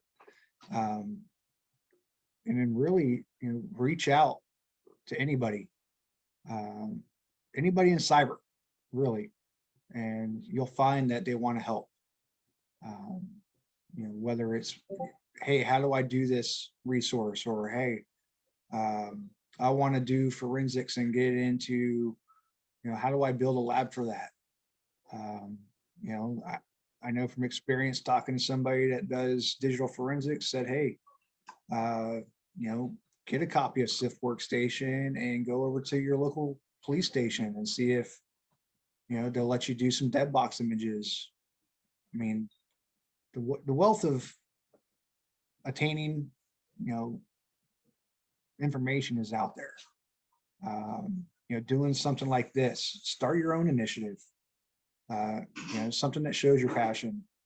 You know, like Larry said, you know, do your projects. Whenever you learn something, write it down and, you know, and post it, right?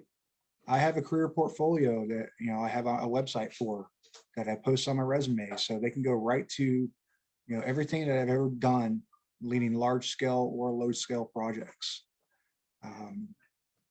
But I mean, it's out there. Don't let these, you know, these job posts, you know, bring you down. You know, again, the only reason that that I've been through 39 interviews and haven't made it is because I'm trying to do entry level again. You know, I have to train myself to really think of somebody that just came out of school, and then show them that. Whereas if you're trying to get into it and never done it, look for the job post. It just says familiarize with XYZ. If it says expert or experience in XYZ and it's calling for an entry level, that's not an entry level, right? So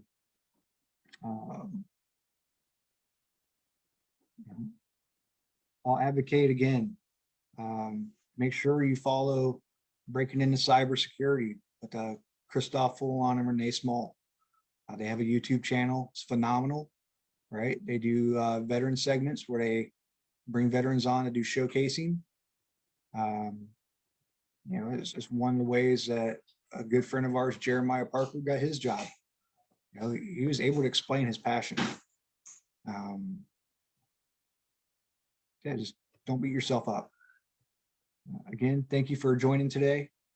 And I will look forward to seeing you at the next event.